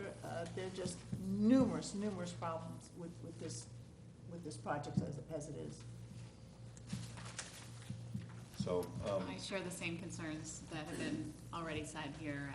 It's a real hot spot for traffic, and I would worry very much about public safety as well, of residents crossing in and out on foot. It's an area that it would be hard to really manage with crosswalks and pedestrian signals. It just wouldn't, I really have a tough time seeing how it would work, but I would still welcome hearing more about, how you would propose to do that. I think this is a really difficult project to get my head around. At the risk of creating an echo in here, it is already one of the most challenging areas of the village in terms of traffic flows. I won't create an echo. So I mean, yeah, I think Trustee Corral, as we all said it really well. We do keep an open mind about things, and they could come back to us, and it could be absolutely brilliant. We missed something, but so I think you have a tough road here, but we'll certainly, I think, consider sending you on to where you need to go next, and wish you all the best of luck. Thank you. Yeah, I mean, and see what comes back out of it. I would be curious though about whether the notice was appropriate, because that is. Well, a yeah, concern that's an issue. Before we vote. I don't know what the notice is. The notice is, I see it from Brian. I'm trying to see where the discrepancy is, but it's not a notice of a public hearing. So it's just sort of a notice of a project happening. I don't know, the application has been filed, it's sort of letting you know, or that an application has been filed. If there's a slide with the application attached. So if there's not a public hearing scheduled yet, so I don't really see that. But is there inconsistency between the notice and the actual application in terms of what it is? I wasn't able to see that just now looking at it, but it's possible. But, I mean, it's All not a formal public notice. Does the board, in my sense here, do we want to wait and get that cleared up first before we make a referral? I would feel more comfortable that way. Okay, Anna, do you feel that way too? I would feel more comfortable, yeah. Okay, I think that's the feeling here is we'd rather be assured from our building department and the village attorney to say us, to tell us that the application is consistent with the notice. Not a problem. And that, we meet again in 2 weeks, so that you can clear up and then we can go from there. Great. Are you okay with that? Yes. Okay, okay, thank you. Thank you very much. Thanks for coming. So, Jan, we'll be back here in 2 weeks. That probably will be cleared up at that point.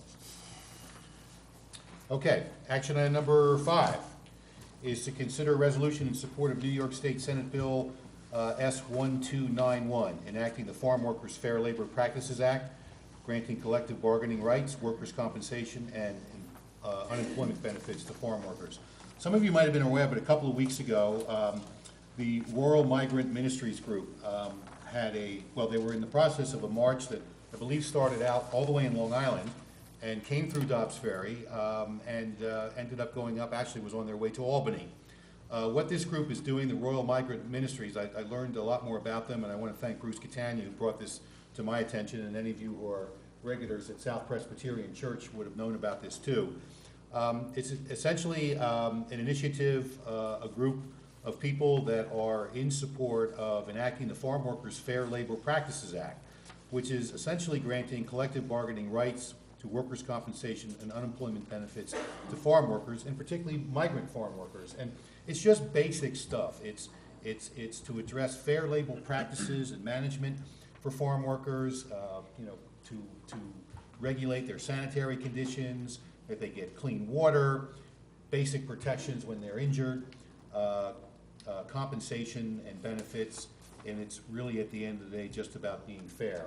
This is really tough work that these people are involved with, and a really good group of people that were behind it. So they came to Dobbs Ferry. They actually spent the night in Dobbs Ferry, and I thought that, and I know these were in your packets, that it would be a good gesture. This is more than making its way through the legislature. Our Our representatives, including Assemblyman Abenanti and our Senator Andrew Stewart Cousins, are very much behind this initiative and this Senate bill. And it has a really, really good chance of passing, but it wouldn't hurt for Dobbs Ferry to sort of throw its support. You know, we're not doing anything other than just saying, hey, this really is a fair thing, and we support the granting of collective bargaining rights and fairness for migrant farm workers. So that's what this is about. And so the resolution of the Board of Trustees of the Village of Dobbs Ferry in support of New York State Senate Bill S-1291, enacting the Farm Workers Fair Labor Practices Act. Whereas farm workers, I just want to read a little bit of this, whereas farm workers directly contribute billions of dollars of economic productivity to the New York economy and are the backbone for the buy local movement. And whereas it is the desire of the Board of Trustees of the Village of Dobbs Ferry to commend the efforts of farm workers as they continue their hard work of cultivating the land, facing the many challenges of nature, such as flood, drought, and heat, in order to grow our food. Now therefore it be resolved, attendant to such concern and in full accord with its longstanding traditions, the Board of Trustees of the Village of Dobbs Ferry is justly proud to honor the many contributions of New York State farm workers and recognize their need for fair labor practices, and be it further resolved. It just sort of goes into talking about the fairness of compensation and workers' rights, and that we would pass this legislation if we do, effective the date of June 14, 2016. I thought it was a good thing, so. I think it's a great thing. You know, I represent a lot of people who are injured while working, and I've met with a lot of farm workers in their groups, and I think this is a great resolution, so I'm all for it. Okay, great. Mayor, I just haven't had a chance to look at the actual Senate bill since this came into our packet on Friday. So I just, I agree. I mean, this sounds like a great cause, and I'm very supportive of farms and local farming. I just feel uncomfortable voting on something that I haven't read in full myself, and I have to admit that I haven't read the Senate bill in full. So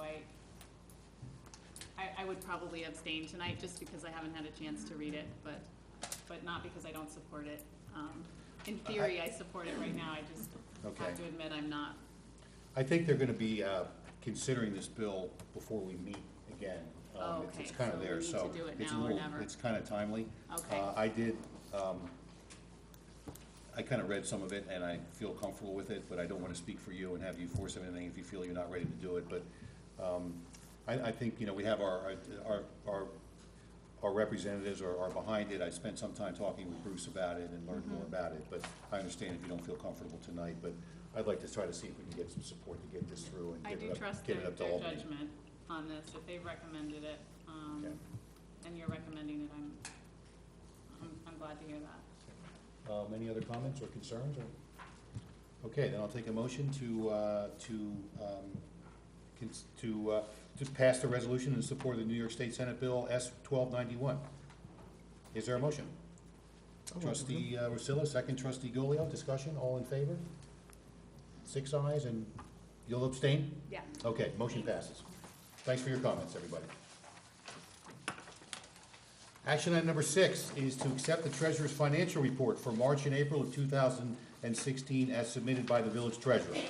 I think we had this, we hadn't quite looked at it all the last time we met, so we had to bring this back.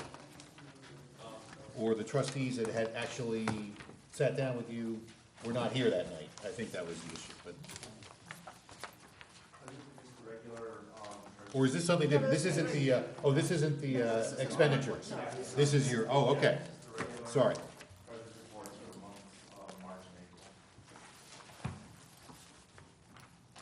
Okay, Jeff, as village treasurer, I know you've been doing this, sort of this is what we've become to kind of expect. Is there anything, I mean, you get a lot of information here, almost sort of line by line in terms of budget activity. Is that kind of where we stand year on year versus budget, and it's still a little kind of early in the fiscal year, but it's good to see these as it's coming in. Is there anything you'd like to highlight for the benefit of the board tonight, or just generally how do you see things going? I see things going very well for the fiscal year. If there are any questions from the board, otherwise ask for report.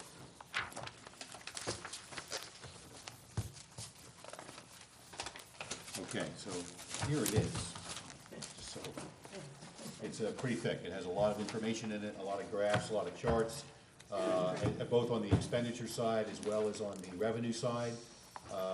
It sort of gives a full report of where the fund revenue control report, just, you know, anything that basically an auditor would want to come in and see and see how the village is doing financially. So we get this from the village treasurer each month. Sometimes there's a little delay depending on how the meetings are scheduled, so we get 2 months worth this time. But we can really see it sort of as we're going through, and we can take the time to look at, you know, kind of where things are. As I said, it's kind of early. We're only 1 or 2 months into the new fiscal year, so it's kind of early. But it's great that we get it. It's available for anyone that wants to foil it and see it and read through it, and there it is. So we are really just acknowledging acceptance of your report tonight. We're not taking any action. Do I need to take a vote on this, or? No. Okay, great. Thank you, Jeff. Okay, now I think it's the thing I was thinking about before. Action item number 7 is to consider a motion to accept audit number 1. This will be for the calendar period of June 2016 as presented by the village treasurer. So this is where a relatively new policy that designated trustees will sit down with the village treasurer each month and will go over the expenditures, right? And so we've done that for June, and we had some trustees there that looked over it, and everything was okay? Yeah. Okay. Actually, now the method is to email it to us, and we get to look at it a few days ahead of time.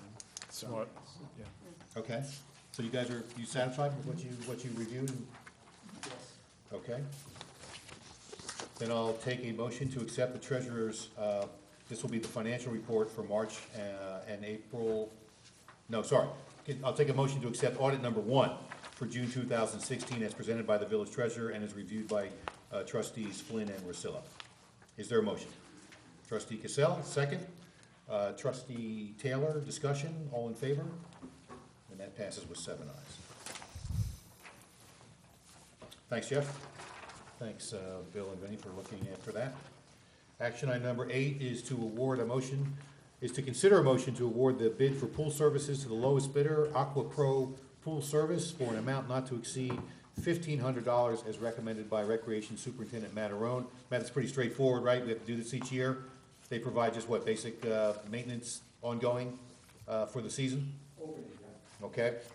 Any questions for Matt on this? Then I'll take a motion to award the bid for pool services to the lowest bidder, Aqua Pro Pool Services, as recommended by Recreation Superintendent Matarone. This will be for an amount not to exceed $1,500. Is there a motion? Trustee Corrales, second. Trustee Rosillo, discussion. All in favor? Passes with 7 ayes. Let's see. Action item number 9 is consider motion to award the bid for kayak rack to the lowest bidder, Galgano Contracting, Inc., for an amount not to exceed $9,600 as recommended by Recreation Superintendent Matarone. So the board is seeing this for the first time. I had asked, and that's why Liz is getting up here to show us some pictures. You know, there's been some discussion in the community, and the Recreation Commission has been discussing with the new waterfront the idea of having kayak storage racks. There was some due diligence done, and Matt, I think we're going to have to ask you to come up and speak to that. And obviously, we have a resident here who wants us to consider, you know, think about this a little bit more, consider other options. But kind of just your thought process and what the Recreation Commission or department had gone through. I know I think this is the same rack system they have in Irvington. Yeah, 100%. So maybe you can just kind of go through the pictures and just tell us kind of the rationale here and maybe address, you know, what the recommendation from the department, and then maybe address some of the residents' concern about the rack in general and some of the other questions that were raised. Sure, of course. Well, obviously with the new waterfront park, you know, we're doing everything we can to improve our recreation activities, and we know kayaking is a very popular recreation activity. And you're right, Mr. Mayor, we basically, as we do a lot of recreation copycat, we ask other villages and other municipalities on how they handle it. Chief Gilardi and Gary Gardner and I have done a lot of work on this over probably the last 6 months. But what we did was, our neighbors over in Irvington, we basically asked them how their process was and what kind of kayak rack they did. You can see that is a picture of the Irvington's kayak rack. It is 6 feet high. It is about 4.5 to 5 feet depth. Those kayaks, obviously, you can see could stick out a little bit in the back and the front. We have already mapped out an area at Waterfront Park. If we go forward and this gets approved, the best way to, it's close to the restaurant property, so it is the south end of the park in an area which is being unused, a grass area. It's about 34, 35 feet long. There are about approximately 24 to 27 kayaks or boats can fit, depending, but Irvington actually started out with 24. They got so popular they doubled. They're almost to 60 spots. They basically added on another unit to their existing. I'm not proposing that right now. I think we should experiment to just put up the first rack, which if we go ahead, will be the single 24 to 27 spots. To answer a question, one of the questions that was brought up, yes, Gary and I talked that you can and you should clean and wash your kayak before you put it on the rack. But as you can see, it's almost like a scaffolding type structure where it's not like a boathouse, which was mentioned before. Those are locks. Those pictures are of of those black wires are like bicycle type locks, so you can lock your vehicle, your vessel to the kayak rack. What I propose, if we go through with this and we're ready after the kayak racks are built, is we give slips for these kayak spaces, 24 spaces, 25, whatever they are. And what we do is, in Essex Irvington, is obviously they go fast. It's almost like the parking stickers at the window of the police station. You set up the time one evening or one weekend from, just say, I'll say evening, from 7 to 8 o'clock, and first come, first serve, and the 24 residents that come in first, we get a slip, and we'll see how it goes. I'm anticipating that we could probably fill this up with all the scuttlebutt. There's so much popularity with kayaking. Irvington, and I'm recommending the same thing, they charge $300 a summer. If we get this up, it's half a summer, so we would have to, I wouldn't recommend $300 this year. Whenever we get them up and running, we probably do maybe half that price, or come up with another number. But if we get this from April, typically an April, mid-April, early April to the end of the year, you can have it really to the end of the year if the season is okay. But you give a date where you have to remove your kayak. So just say December 1st or November 30th, whatever day your kayaks have to leave. You have to unlock your kayaks, and then you have to reapply for the next year. I'm kind of rambling on. Are there more pictures, or that's the one we have? 2 pictures. I think in our packets we had. We have 4. We had like 4 The pictures. construction, once we start, will take less than a week. The next step, if we go through with this, is I have all the materials written down on a piece of paper. I've already contacted the gentleman. If we, like I said, go ahead and approve this, I'm meeting with him tomorrow to review them and make sure, all the couplings, the pipes, the footings, everything. And what I'll do is, he actually just went to a hardware store the first time of everything, so I'll just go to a couple hardware stores, get some prices, make sure we get the lowest, the lowest prices for the materials, so we go from there. The whole entire project will cost, $120,000 with what we're approving today and all the supplies. So that's super nice. How much would it? How much? The entire project, not the what we're approving tonight. The work tonight, what's the number? $9,600.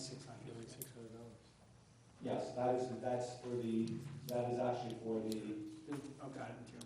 What is it? How do we do it? The contract, yes, the actual building, the work, the construction, and then we'll have to buy supplies. Just looking at the numbers, like I said, from Irvington, it was under $10,000 worth of supplies. So. No, but the whole project, how much is it gonna cost? It will cost us less than 20 with. Oh, less than enough 20, from the oh. work. So you said the labor. 120. I thought I heard I heard 126.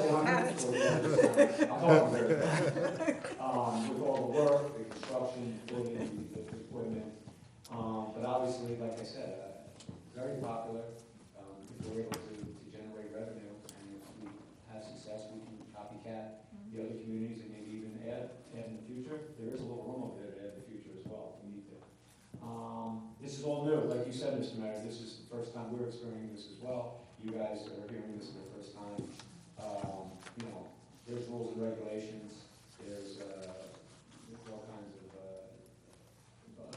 slip, we would ask everybody to take a picture, take their driver's license, take a picture of the vessel for our records. There's all kinds of things that we're discussing with the rec commission and our staff, and Betsy, Gary, and I talked about as well. At this point, any questions? I know I gave a lot of information, but probably more. Yeah, I have two questions. Sure. One is, John had brought up before, the materials, are they corrosive? I mean, how long will the structure last without rusting or corroding? I don't think they're corrosive, from what I've been told from the gentleman in there. They've had these since 2012, and there's no signs of that. Okay. And the second question would be, I'm assuming this would be built into the permits about insurance and liability. Not 100% sure. Be more specific. Well, I mean, who's going to be liable for the safety of these if somebody comes at night and steals these boats? That's a good question. I think part of the permit would be you. At your own risk? Yeah. Yeah, it would have to I'm be. just kind of reading some of the notes I have about that. We'll include that. Items are not responsible to the village if lost or damaged, must be locked, no use of chemicals or lubricants on the vessels. Vessels stored without authorization will be removed at the owner's expense. Committee's responsible for safety of all moving craft. I have some background. Legal. It would be much like a bike rack. Mm-hmm. Right. You're not responsible for the bikes on the bike rack, you're not responsible for the kayaks on the kayak rack. Right, the difference being though the village is getting a fee for the use, For the which permits. we just want to make sure that doesn't create some. Yeah, and we will specify that. And we do have running water down there, Matt? Gary said yes. I asked Gary. She said he would be well. And what about mechanisms to get input from residents who are already kayakers down there, who might want to be kayakers? I mean, to be able to get feedback to do the best possible job. If this is an interim step, do you have any plans to sort of solicit input from people who are using this facility? Well, I know a lot of residents. Or will, I guess. Yeah, it will be in the future, but I've had residents already speak to me about it, emails about it, questions, stuff like that. But yeah, I think you're right, Trustee Taylor. It's almost a little bit of an experimental phase. I think that's kind of a good thing. We're also piggybacking a little bit on copycatting, like I said, on what we've learned from other communities. So it's new to us as well. Of course, the rec department will take any input and any recommendations. Even the gentleman before, there was some interesting points made there as well, which I heard about there as well. One resident did ask me if there's going to be additional storage containers for Yes, there are miscellaneous not. equipment and As stuff. you can see, it's kind of, like I said, it's kind of cut and dry there. It just looks like a scaffolding. There's no room for storage. There's no room for, to put your goods or your clothing. It's basically a store your rack so you don't have to bring it down every day on your car, and you leave it there year round. It's going to help with loading. It's going to prevent people from pulling their car in and out, having problems parking. You get down there, you load it, and it's there for the year. And Matt, it's only for kayaks, right? So there was You a know what, mention of small canoes rowing. do fit in there. Okay. Small canoes could fit in some of them, because on the top, there's more space. Mhm. So there could be. What I if know Irvington does put people some- put like a skull, as was mentioned before? I mean, would this be able to support that again? Or do we want to have something in the policy, what can and cannot go on the Of course, rack? yeah. Maybe, That would sort of Kayaks depend upon and the, canoes is all in the base. how much room, you have measured the room between the, because it's up against sort of the bridge structure there, right? There's enough room, recommended, yeah, we measured it, the area that is strung out down in the park, we measured it, so if you go the 4.5 to 5 feet back, there's still the room where. So that they stick on each end, so Yeah, they. you can see the there's bottom room. of Irvington where the wall is, they only have the smaller vessels. The higher you go, the far, but we did map it out away from the wall, that you can fit, there's about 2 or 3 feet coming out of the side there. But, so Anna, from the Recreation Commission standpoint, what are you thinking here? I mean, what is the recommendation from, well, from what I gather from Matt and the Recreation Commission is there's a big demand for a place to store kayaks, and there are a lot of avid kayakers in the community, and this was a response from the commission to those requests. And, to the extent that it does satisfy that initial demand and it's gonna go up in a week, I think a lot of people, or at least 27 or so people can get use out of it. I mean, I'm very curious about input on what we should do long-term and whether we should expand the capacity or do something Yeah. else in that area. But I think for now, it would definitely respond to that demand. Thanks. If you do the math, I mean, you're not gonna get $300 this year because No, you're into like I it. said, it's But not at 300, yeah. it's $7,200 a year, so Yeah, that's, that you get a pretty big, quick That's payback. just- So if you're not gonna, this is certainly not the long term. I agree with John. I mean, I'm a big advocate of a boathouse too. There were, well, that was rejected. I don't wanna go into the story, but water, you know, when the waterfront, it for some reason couldn't be put in there. But I think long-term, that would be a fantastic idea. But as a short-term thing, if you've really gotten that kind of a response, you know, and Pay for if you're itself gonna in a get couple 24, years. 27 coming in right away, why not? Give it a shot. Well, presumably an outside rack could continue to be used in conjunction with other improvements. What else can you use that for when you don't do kayaks anymore? Jungle gym, or we It's empty in the winter for Irvington, it's just empty. And Irvington said, you've gotten good reports back from the Irvington Like I guys. said, they doubled, they started Yeah. with a small unit, and they're up to 60 spots. Do you think that is aesthetically attractive? No, I don't. I don't, no. Now but- renovated waterfront park. Well- Have any of you gone down there? When you go down to Willow Point now, and you sit down on Willow Point. Excuse me, sir, if you can just. Wait, first let me ask you a question, hold on. Gary, and I'm sure you guys took this into account, but when you move the docks out, is that gonna be in the way, or are we gonna be okay? That's another thing you have to.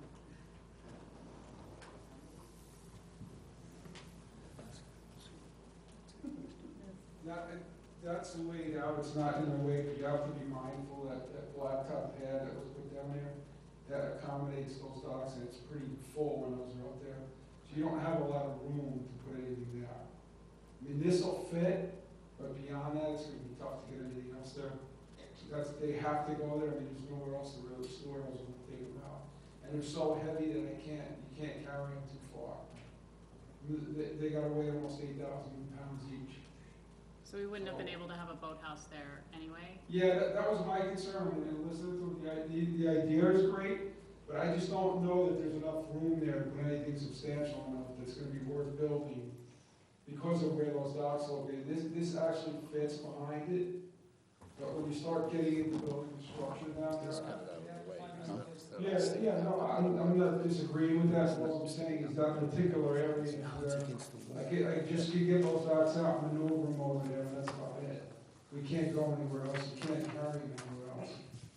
Like, we kind of designed that for that, you know, without the other stuff in mind, but you look at the rack there, we did lay it out, and Still there. Good, no, thanks, Gary. you're welcome. And I agree, I mean, it's not the most beautiful thing, but it serves its purpose. It's a revenue generator, and it is kind of tough, it's tucked away a little bit. It's not a smack middle of the park. It is a good part of the park, because that's where people, it's close to where people will enter the water. And like I said, it's tucked in a little bit. Kind of closer to the bridge and like where Half Moon is, that whole walk You know where the through. big brick wall is, you know. So the wall is gray, and this structure is probably gray, correct? Yeah, The structure is, yeah. And behind it will be gray.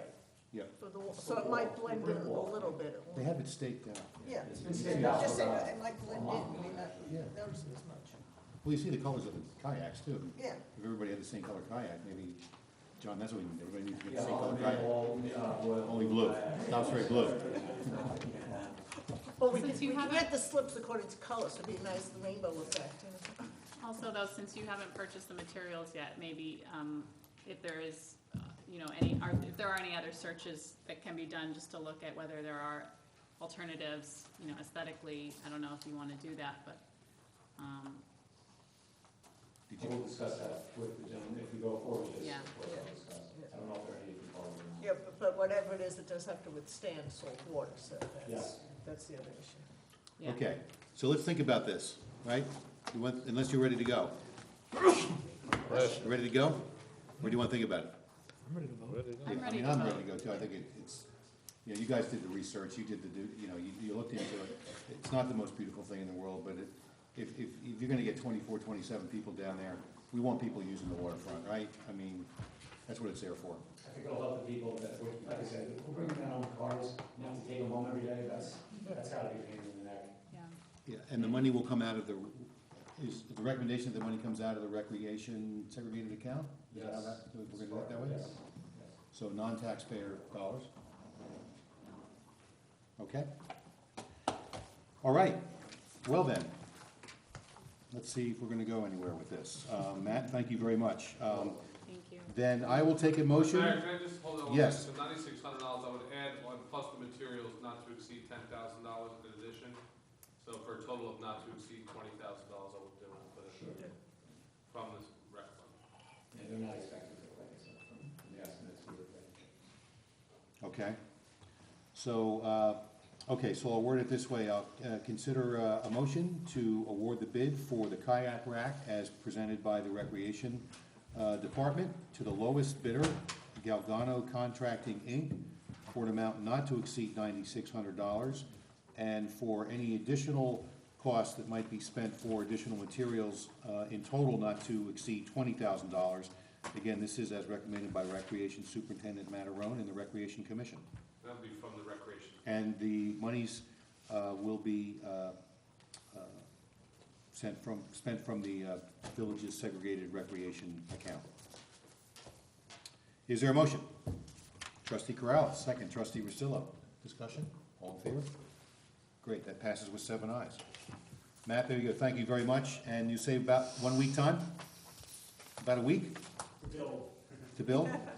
And then, do we install it, or do they come, this Galgano comes in and installs it? That's what we just approved. Okay, great, thanks, Matt, thanks very much.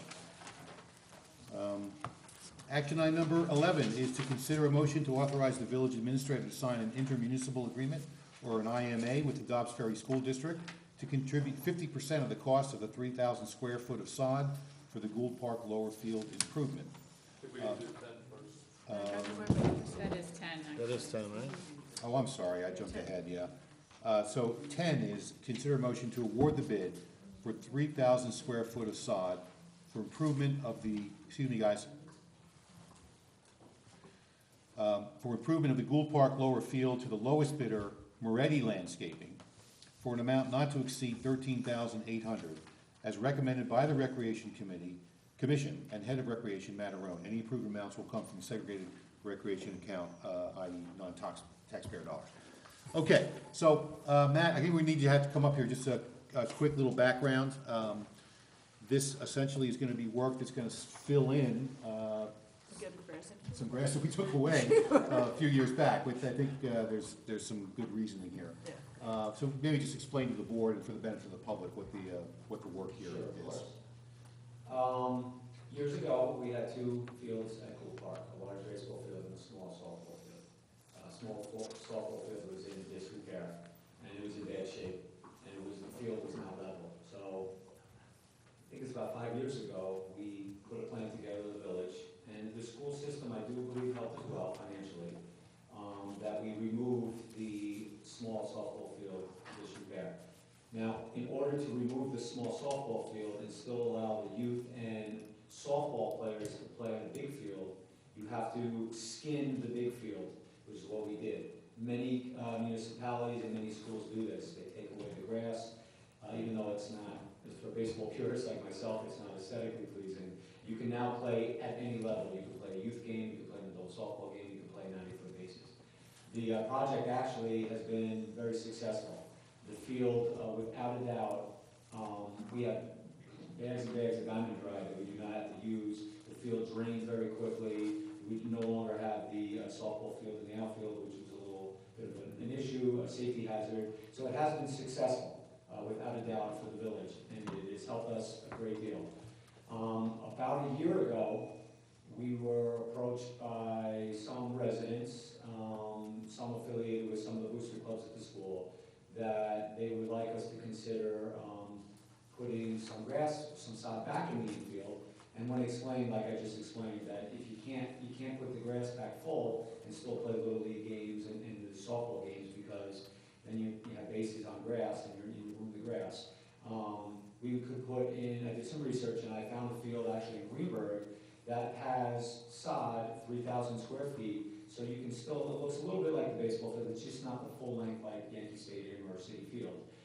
It was a good compromise. We met with the school about a year ago. They weren't ready to 100% work with, weren't ready to discuss it yet, but in the last few months, probably since September, October, when they got the new athletic director, we brought up the topic again, and we got some reassurance that the school was interested, thanks to some of the booster clubs, football, soccer, baseball, not soccer, I shouldn't say soccer, baseball and football, that it would make it a little bit better to have some side in there. Our stand was, if you guys don't mind me saying, is, well, like you said, we just did this project, we took this side out. This isn't something that we are necessarily want to do by ourselves. And IMA would be a great way to split this, if this is something that school teams are going to benefit from, as well as the recreation. Let's try to work together and put an IMA together. I think that's where we are now. I think it will help the safety with some baseball players and softball players. I'm still, between all of us here, I'm not 100% sure if it's going to be the best for football, but football coaches and members and families have said they would like that back too. I trust them, if it's their opinion, their sport. Here we are. We're ready to go ahead and put some of the side back and hopefully continue to improve this facility. If you have any questions, Yeah, I think to add, I mean, this is a question too, but the school board is in favor of the project, superintendent and the athletic director, you've met, and you've had some discussions with them just to be absolutely certain everybody's on the same page here. And we met, as you know, we met with the school superintendent and some of their staff as well. And I would add, when the original project was done, it was very clear, we said at the outset, we weren't quite sure if this is the perfect way to go. Well, it's not, yes. Well, no, but I'm saying back at that time, and that, let's see how it works. Certainly, the field itself was improved tremendously. We talked a lot about what was going on back then. I personally watched a lot of kids getting hurt and referees, and I stood on the sidelines a lot for a lot of football games on the other sidelines, and nobody wanted to come here to play, and the coaches and all the other players complaining what was going on. So that really worked out well, removing that other softball field, which was a real problem with the pitches and everything else. And we wanted to accommodate as many sports as we could on the big field, which we've done. So that's, like as you explained, but we weren't quite sure, maybe this isn't, and maybe, so now I think this idea of just filling in a little bit of grass, not as you normally would do, still allows all the other levels to still utilize it, which is economically efficient. That's the key, and this is what the hardest thing to explain to some of anybody that's not familiar with the athletic fields or people in the public. And it's hard, sometimes I draw pictures, I'm not a very good artist, but you have to be able to put 90-foot bases and 60-foot bases or 45-foot bases. Yeah. And once you have that full grass, like a professional stadium, you can't do that. You can't put bases where the grass is. You can't run on the grass or wear the grass out. It's just not working. So you have to, we found a way you can put some in to make it a little bit safer, but it's still, you just can't make that full field anymore. You'll lose the adult softball programs, which play there 3 times a week. You'll lose the Little League. Anybody else, you won't be able to play there anymore. And that would be bad, because then you're basically just having a 90-foot diamond, which would only be for high school baseball, and that's not serving the whole community. But Matt, we're just doing this way to make it look better. I mean, it is going to look better. That's all we're doing it for. No, I really, truly, honestly think that the softball players, the Little League players, and the baseball players, with some sod there, it's going to be a little bit cleaner. There is some sod. It's better than all dirt. When you play on all dirt, if it's a hot day, it's coming quick. I think it is going to be, you're right, it's going to look better, but I think it's also going to be safer as well. It slows the ball down. It does, I know, but And the football team, guys aren't falling on hard dirt.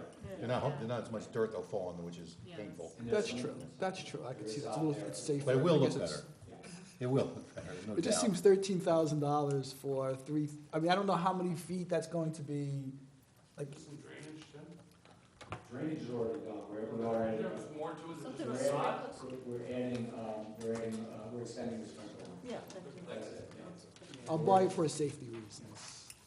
Safety, I honestly believe it's going to be a lot better for Little League, softball, and baseball. Okay. A ball coming on, all play is coming a lot quicker than Like concrete. I play on an over 40 softball league at that field in Roebrook and Reber, and the ball bouncing on the grass, it's definitely more comfortable. Okay. And School's the paying, next item on the agenda will be an agreement that'll let us get reimbursed half of this amount. Well, that's a good part to do. That softens the blow. Good. Okay. Thanks, Anna. And also, I want to say that the village has prepared our Parks Department, and Gary and I spoke to the Parks Department. The field is already prepared for, we put the bleachers, we moved the bleachers, everything is ready for this project to go ahead and improve. How long will it take for the sod to take? Good question, very important. That's why we're doing it in the summer. It's gonna take 5 weeks. We'll be ready for the fall football season. And we did it, that's something also to say. We were very courteous to the school programs. We could have done this in the fall and put football out, soccer out. We could have done this in the spring and put high school baseball out. We only put out our summer softball programs, and we were able to relocate them in other fields. So we were very courteous, and we were very serious about not hurting the school athletic programs by doing this during one of those seasons. That's a very good question. Thank you. Any other questions for Matt? Okay, thank you, Matt. You're welcome. Then I'll consider a motion to award the bid for 3,000 square feet of sod for improvement of the Gould Park lower field to the lowest bidder, Moretti Landscaping, for an amount not to exceed $13,800, as recommended by the Recreation Commission and Head of Recreation, Matt Arone. And further adding that any approved amount will come from the village's segregated recreation account. Is there a motion? Trustee Golio, second. Trustee Corrales, discussion. All in favor? And that passes with 7 ayes. Okay, and connected to that is action item number 11, is to consider a motion to authorize the village administrator to sign an intermunicipal agreement, or IMA, with the Dobbs Ferry School District to contribute 50% of the cost of the 3,000 square foot of sod for the Gould Park lower field improvement. So basically, item number 10 that we just approved, as Trustee Corrales pointed out, that this is a follow-up action which would authorize the village administrator to sign the IMA with the school district, and the school district would in turn then contribute 50% of the cost. So the actual cost to the village would be $6,900. And they have, the school district, the superintendent, and the business manager have confirmed their interest in executing the IMA. They're 100% behind it. And that has been communicated to the village. Any other questions at all about this item? Then I'll take a motion to authorize the village administrator to sign the IMA with the Dobbs Ferry School District to contribute 50% of the cost of the Gould Park Field Improvement Project. Is there a motion? Trustee Corrales, second. Trustee Golio, discussion. All in favor? Passes with 7 ayes. Okay, Matt. Great. Thank you. Okay, action item number 12 is to consider a motion to award the bid for concrete sidewalks, concrete curbing, and blacktop repair to the lowest bidders, as recommended by DPW General Foreman Gary Gardner. As follows: Pat Paving Incorporated will be awarded the bid for 5-inch and 7-inch thick concrete sidewalk at $11.50 per square foot and $14.25 per square foot, and blacktop repair at $5.95 per square foot.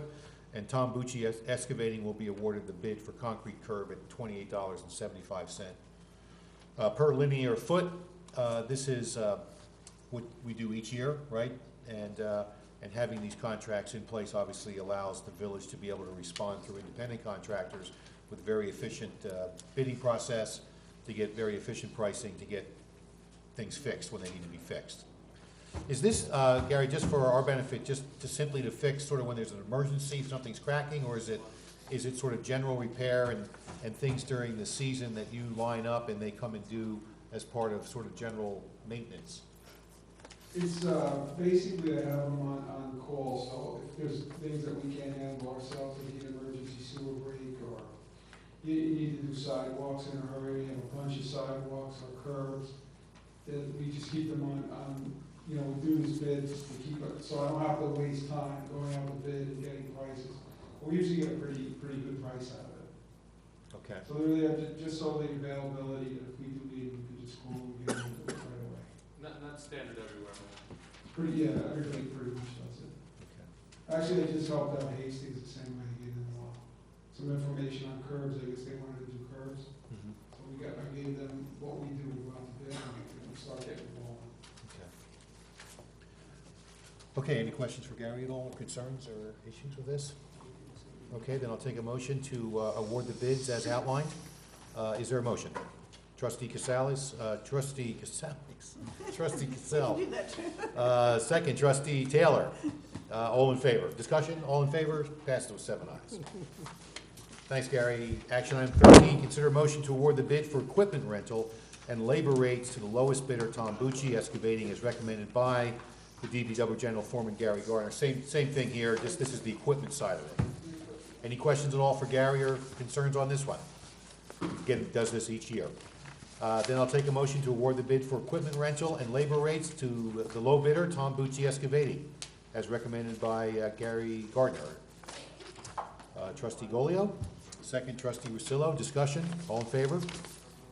And that passes with 7 ayes. Action item 14 is consider motion to authorize village administrator to sign an interim agreement with The Landing regarding access to waterfront beach area. Well, we've been kicking this one around for a little while. Mayor, just one thing, it's actually Yeah. going to be for me to sign through the court, not the village administrator. Consider motion to authorize the village attorney Just so, to sign an interim agreement through the court yes. with The Landing regarding access to waterfront beach area. We did have one resident that addressed us earlier on this. You know, we've been going back and forth for a long, long time. This is really an issue between the village and The Landing. Village took a very strong position on this, in terms of making it available under the easement agreement. Is there anything else that we need to add, or, I mean, I think we had discussed this as a legal matter, which it is, Essentially, and I think the we came to agreement- some agreement that how we want to move forward on Yeah, this. essentially the agreement will be that they will leave the gate open on a time schedule, essentially from dawn till dusk, every day, which is good. We're trying to work out the times. I did speak to Alan, who was up here before. He's gonna work with the landing about timing, and then hopefully they can come to an agreement, and then we should be able to come to an agreement. I'll let you know about the exact times, and hopefully we can sign this tomorrow. And just to be clear, this is an interim agreement while the action's still pending, right? So we don't know when that would be resolved or how long it would No. take, but So, but it's something I think you should yeah. authorize. I don't wanna get too into detail. That's okay. So now that the topic has just changed slightly, I just wanted to sort of get you all up to speed. And so what I'm working on with Jim Hornstein is the concept of sort of a buffer between Sunset and Landing Locks. Because number one, of course, it shouldn't be locked before sunset for obvious reasons. Lots of people go down there to see the sunset. The other problem is if the buffer is not wide enough, somebody's gonna be there for the sunset. The gate's gonna lock 4 minutes later. And like I said to him today, I don't want somebody locked in there in February. We had talked about a bar that will allow people out. The crash bar. Is that true? I don't know. Yeah. Well, I don't know. Well, that's what you want to require, okay, but as an interim measure, my understanding is when that thing's locked at the moment, the current physical structure, it's locked. It would seem a bar is a safety matter, not a matter of anything else, right? You wouldn't want people trapped in there. Well, and Under any circumstances. And that I will, you guys hand that ball to Darius, because that's of course a different issue, and that could be in the agreement. But just so you know, that's what I'm working on, sort of sufficient time post sunset so that someone can leave and be there for the sunset. That's the issue. Okay, thank you, Alan. Again, a group effort here. Trying to get everybody on the same page, right? And a lot of lawyers involved. Oh, geez. Always is a problem.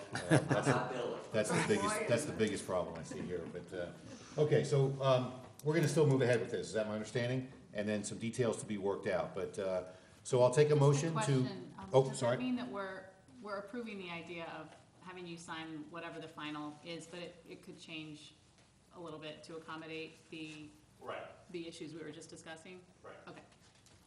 So we're not approving it in the exact correct form? Correct. Okay, So it's my review, right? thanks. Okay, so then the motion, I think, should read here, to authorize the village attorney to sign an interim agreement through the court,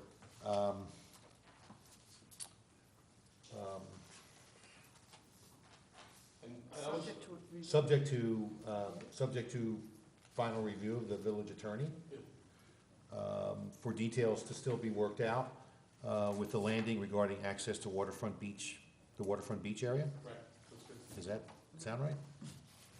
As long as it's dawn to dusk. At least. At least. Yeah. They'll see it before I sign it. Okay, I think we understand the spirit here and how it's gonna end up, how we want it to end up. Okay, so that's the motion. Is there a motion? All right, that's what I'm asking for here. Anybody? Trustee Cassell, second. Trustee Golio, discussion, all in favor? Okay, pass with 7 ayes, so we'll see what comes back. But it sounds like we're moving closer with all parties being satisfied or somewhat satisfied at the end of the day. And the village's position essentially being satisfied, right? I mean, At least during the litigation here in the local court, as you know, we Right. did file our complaint in the Supreme Court. So that's a parallel track with it. This is sort of on hold till that matter is resolved, which could take some time. Okay. All right, thanks, Darius. Thanks, Alan, for your input. And so we'll move on to action item number 15 is to consider a motion to authorize the police chief to sign the Stop DWI Patrol Project reimbursement.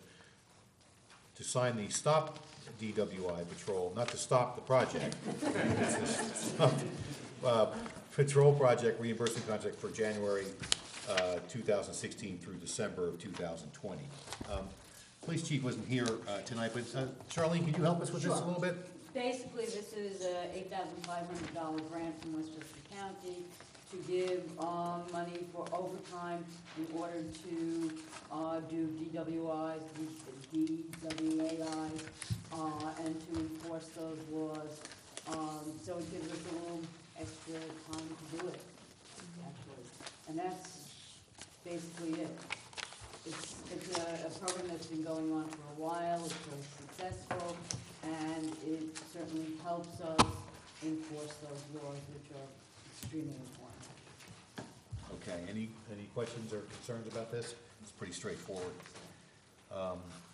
Okay, thanks, Charlene. I'll take a motion then to authorize the police chief to sign the Stop DWI Patrol Project reimbursement contract for the January 2016 through December 2020 period as outlined, recommended by the village administrator. Is there a motion? Trustee Corrales, second. Trustee Flynn, discussion, all in favor? Okay, passes with 7 ayes. Thanks, Charlene. Action item number 16, to consider motion for the village to renew membership with Sustainable Westchester and to authorize the treasurer to expend $1,000 to Sustainable Westchester for payment of the annual membership fee. Again, I think just information here, we've been doing this all along. As everybody knows by now, we have a very active energy task force, which has worked with the village board and vice versa, with many great volunteers in the community, and working alongside organizations such as Sustainable Westchester and NYSERDA and all these organizations to help make our communities more environmentally sound and sustainable for the future. So we're part of these programs, and these investments, as we know, we've outlined before, have paid back big time for Dobbs Ferry's taxpayers, because we've really taken a very aggressive approach, an economic approach. What's good for business is good for the environment, vice versa. And that's what this is kind of all about. We're just going to stay within the program and keep pushing these things. In truth, it's a consortium of pretty much all the villages, towns, cities in Westchester County. I'm sure you're all familiar with it, but it doesn't only do energy, it does traffic. In fact, one thing that I'm sure all of you appreciate, it brings in citizen groups that are advocates. So it does very much what we do locally on a broader basis. And in fact, there is going to be a request for a small amount of money to do a grant. I think it's $400, am I correct, for a traffic study on Broadway, and will really actually involve a number of communities. So it really just pays off to administer it. Yeah, that study that grant would be through the New York State Tappan Zee Bridge grants that are coming from that, and it's Tarrytown, Sleepy Hollow, Irvington, Dobbs Ferry, and Hastings all working on that grant. And the $400 is what each village would be paying. Yes. Okay, great. Thanks for a lot of that background. So any other questions or concerns here? Then I'll take a motion, and I just lost my whole agenda here. I just followed it all.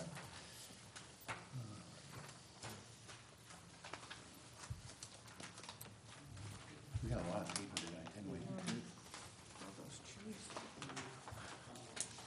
Talk about green. Yeah. So I'll take a motion to, for the village to renew the membership with Sustainable Westchester and to authorize the treasurer to expend $1,000 to Sustainable Westchester for payment to the annual membership fee, as we outlined and discussed. Is there a motion? Trustee Taylor, second trustee Cassell. Discussion? All in favor? Great, that passes with 7 ayes.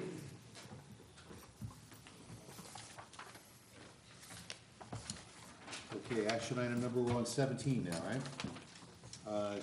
Is to consider a motion to authorize Westchester Greenhouse to manage the 2016 Farmers Market. Any questions about this one? Just, I have an observation to make from the Chamber of Commerce. And Vic, you may have been in a meeting where this was discussed. I missed the last meeting of the Chamber. But there's some interest in the Chamber of Commerce in trying to improve and create more activity around the farmers market, and also the possibility of considering alternate locations. Whether or not that's practical for this year or whether that's next year's business, and it wouldn't necessarily have any impact on the authorization of the vendor.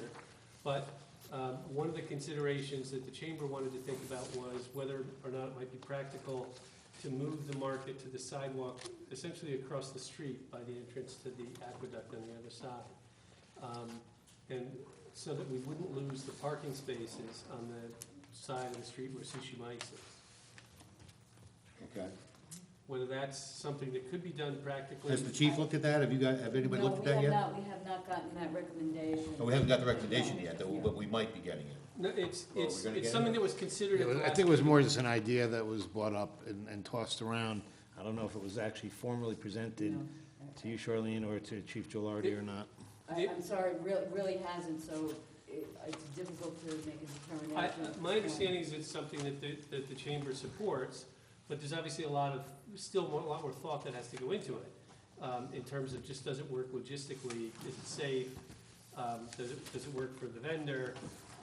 But I only raise it, not so much to slow this down, because I don't, as I said at the outset, I think this is something that, wouldn't necessarily affect, but it could be a way to alleviate some of the concerns that people have about parking, and, essentially moving it across the street if it came to that. Anyone who came to the market looking for it at the old location would see it immediately across the street. So if it made sense to switch it in the middle of the year, we could do so. Well, certainly, right? I mean, Yes, you could. actually, if we get a formal request to look at a different location, we will work with Westchester, and figure out if it can be done. We work with Betsy, because obviously she has much input into it, and see if it works, and we can change it at any time. We'll just change the permit. But at this juncture, I would request that we do this. I mean, obviously, all the farmers market nutrition program has been applied for, which is a very important aspect of it. And we've had this each year for a number of years, so that's why. Yeah, and it may be that it's next year, not this year, but We'll certainly I thought I look would at raise it. it since we're talking. Okay. Thanks, Larry. So let's see if the recommendation comes in, and then Charlene, you and Betsy can work that out with the proprietor, the manager. Yeah, Westchester If it Greenhouse, makes we'll sense, sit right? down and talk. We've been on both sides of the street. The north You have side been. and the south side. Are you indifferent? I mean, does it matter to you, or? I think it's the same amount of parking spots, but. Okay. I don't know what All you're right. getting from that. Well, let's do the most important thing here, and then we can do the follow-up. And Larry, thanks for that. That's something to consider and think about with the business community sort of behind it too, giving input, which is great. Is firstly, let's consider a motion, take a motion to authorize Westchester Greenhouse to manage the 2016 Farmers Market. Is there a motion? Trustee Taylor, second. Trustee Golio. Discussion? All in favor? Great, passes with 7 ayes. And sorry you had to sit here for so long. You learned a lot about Dobbs Ferry tonight, didn't you? Okay, well, it's great to have you back, and hope you have a successful season here in Dobbs Ferry again. Thanks very much. Okay, well, getting there. Consider a request from Miss Beth Moss to have a block party on South Lawn Avenue on Sunday, September 11th, from 1:30 to 5 o'clock. Before these requests go on the agenda, they've already been cleared by the police chief in terms of no other things going on in those areas. So I'll take a motion to request approval to for Beth Moss to have their block party on the South Lawn Avenue on Sunday, September 11th, 2016, 1:30 to 5. Is there a motion? Trustee Corrales, second. Trustee Golio. Discussion, all in favor? Okay, that passes with 7 ayes. 19 is to consider a request from Chris Ann Bayer to have a block party on Ogden Place on Saturday. This is the best block party in the village, you're saying. June 25th, 2016, and this will be from 2 p.m. to 9 p.m. Again, no conflicts with this, so I'll take a motion to...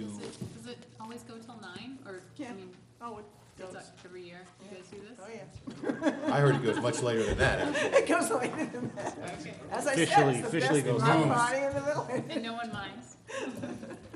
Okay, so I'll take a motion to approve the request for the Ogden Place block party on June 25th. Trustee Cassell, second. Trustee Golio, all in favor? Passed with 7 ayes. And final action item is to consider motion to ratify approval of a request from Mr. Alan Stroud to hang a banner on the Gould Park fence for Dobbs Ferry Youth football. I'll take a motion for that.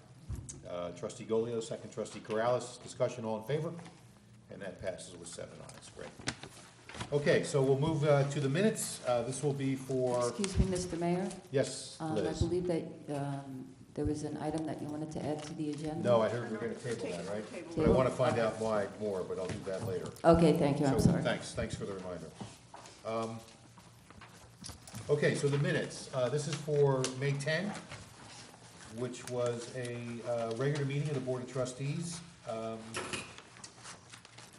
Bill, I think you were absent, right, but everybody else was here. Any changes or modifications for that one? I looked through it, looked okay to me. So if no changes, then I'll take a motion to adopt the meetings for the regular Board of Trustees meeting for Tuesday, May 10th, as presented. Is there a motion? Trustee Corrales, second. Trustee Cassell, all in favor? That passes with 6 ayes. And then also the meeting for May 24th.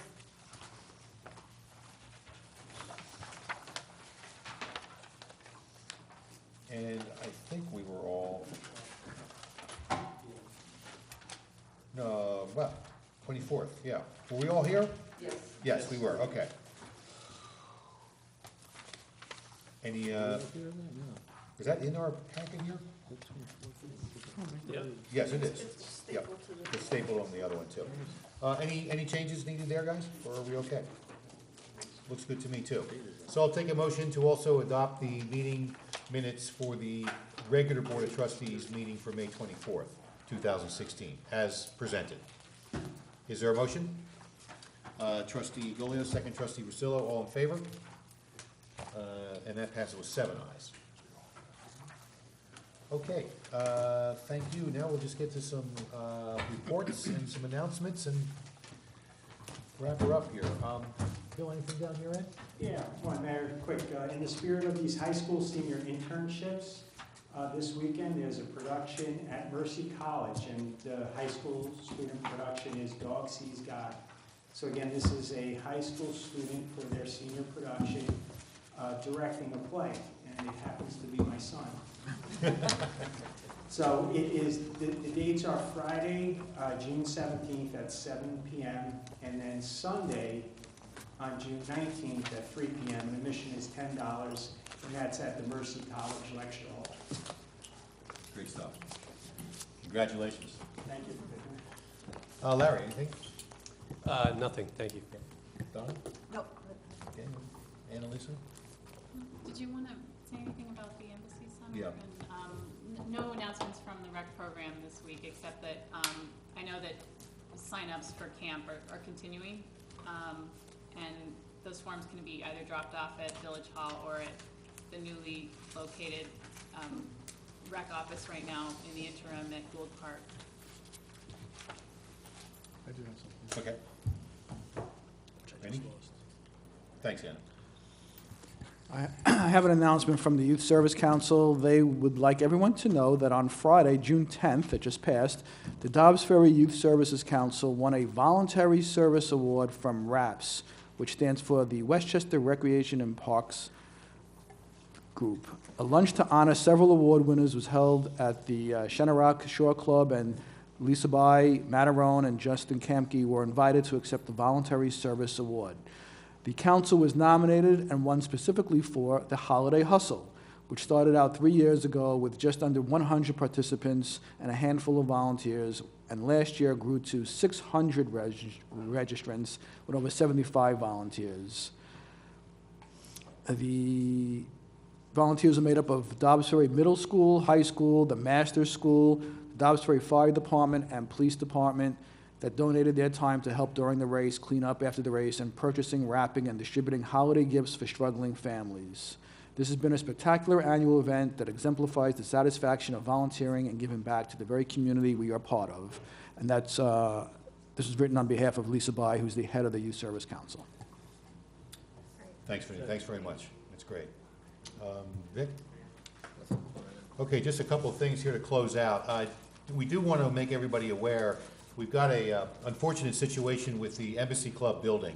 As I think most of you know, some time ago, the village, this board, retained the services of a professional engineering company after a bidding process, essentially with the intention of having some of the village's most important building assets assessed from an engineering standpoint, to set up a process and a phase to begin restoration and improvements in the village's infrastructure that have been screaming for a long, long time.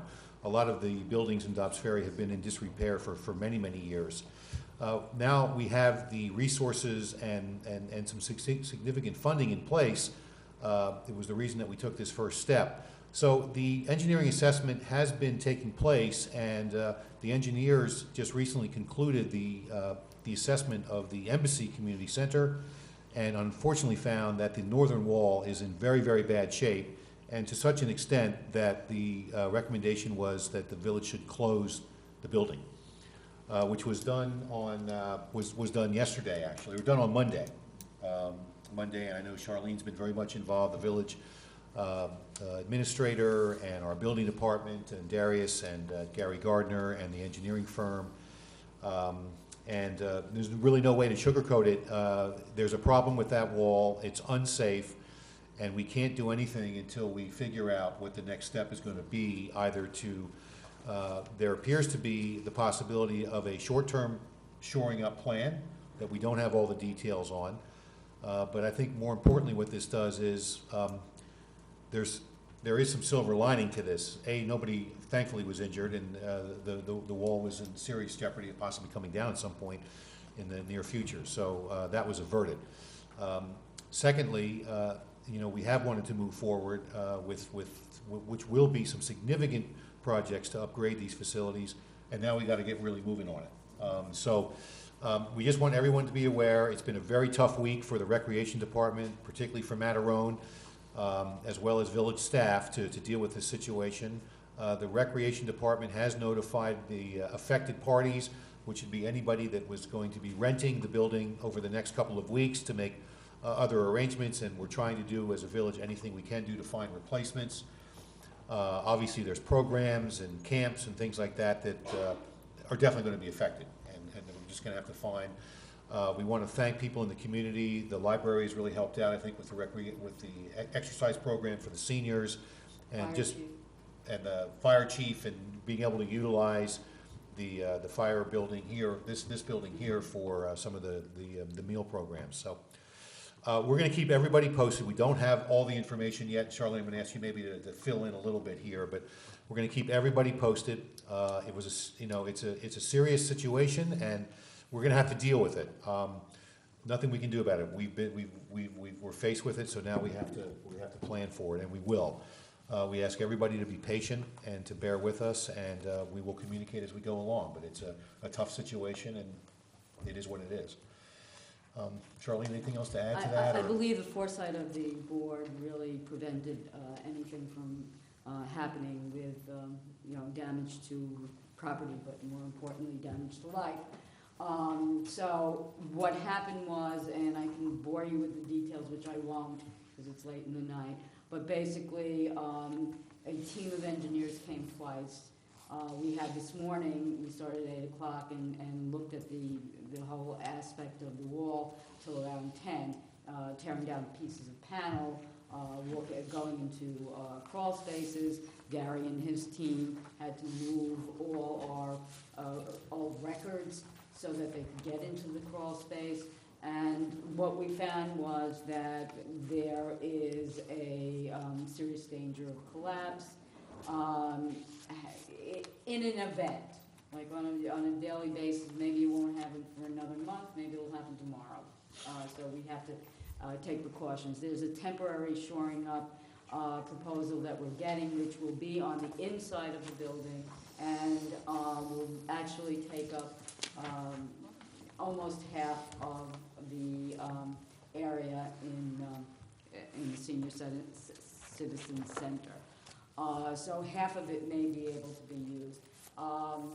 There has been much concern as whether to that, with the shoring up, can we use it?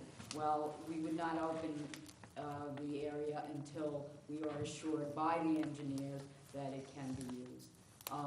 This may happen within the next 2 weeks. I tend to doubt it at this point, but will happen hopefully within a month.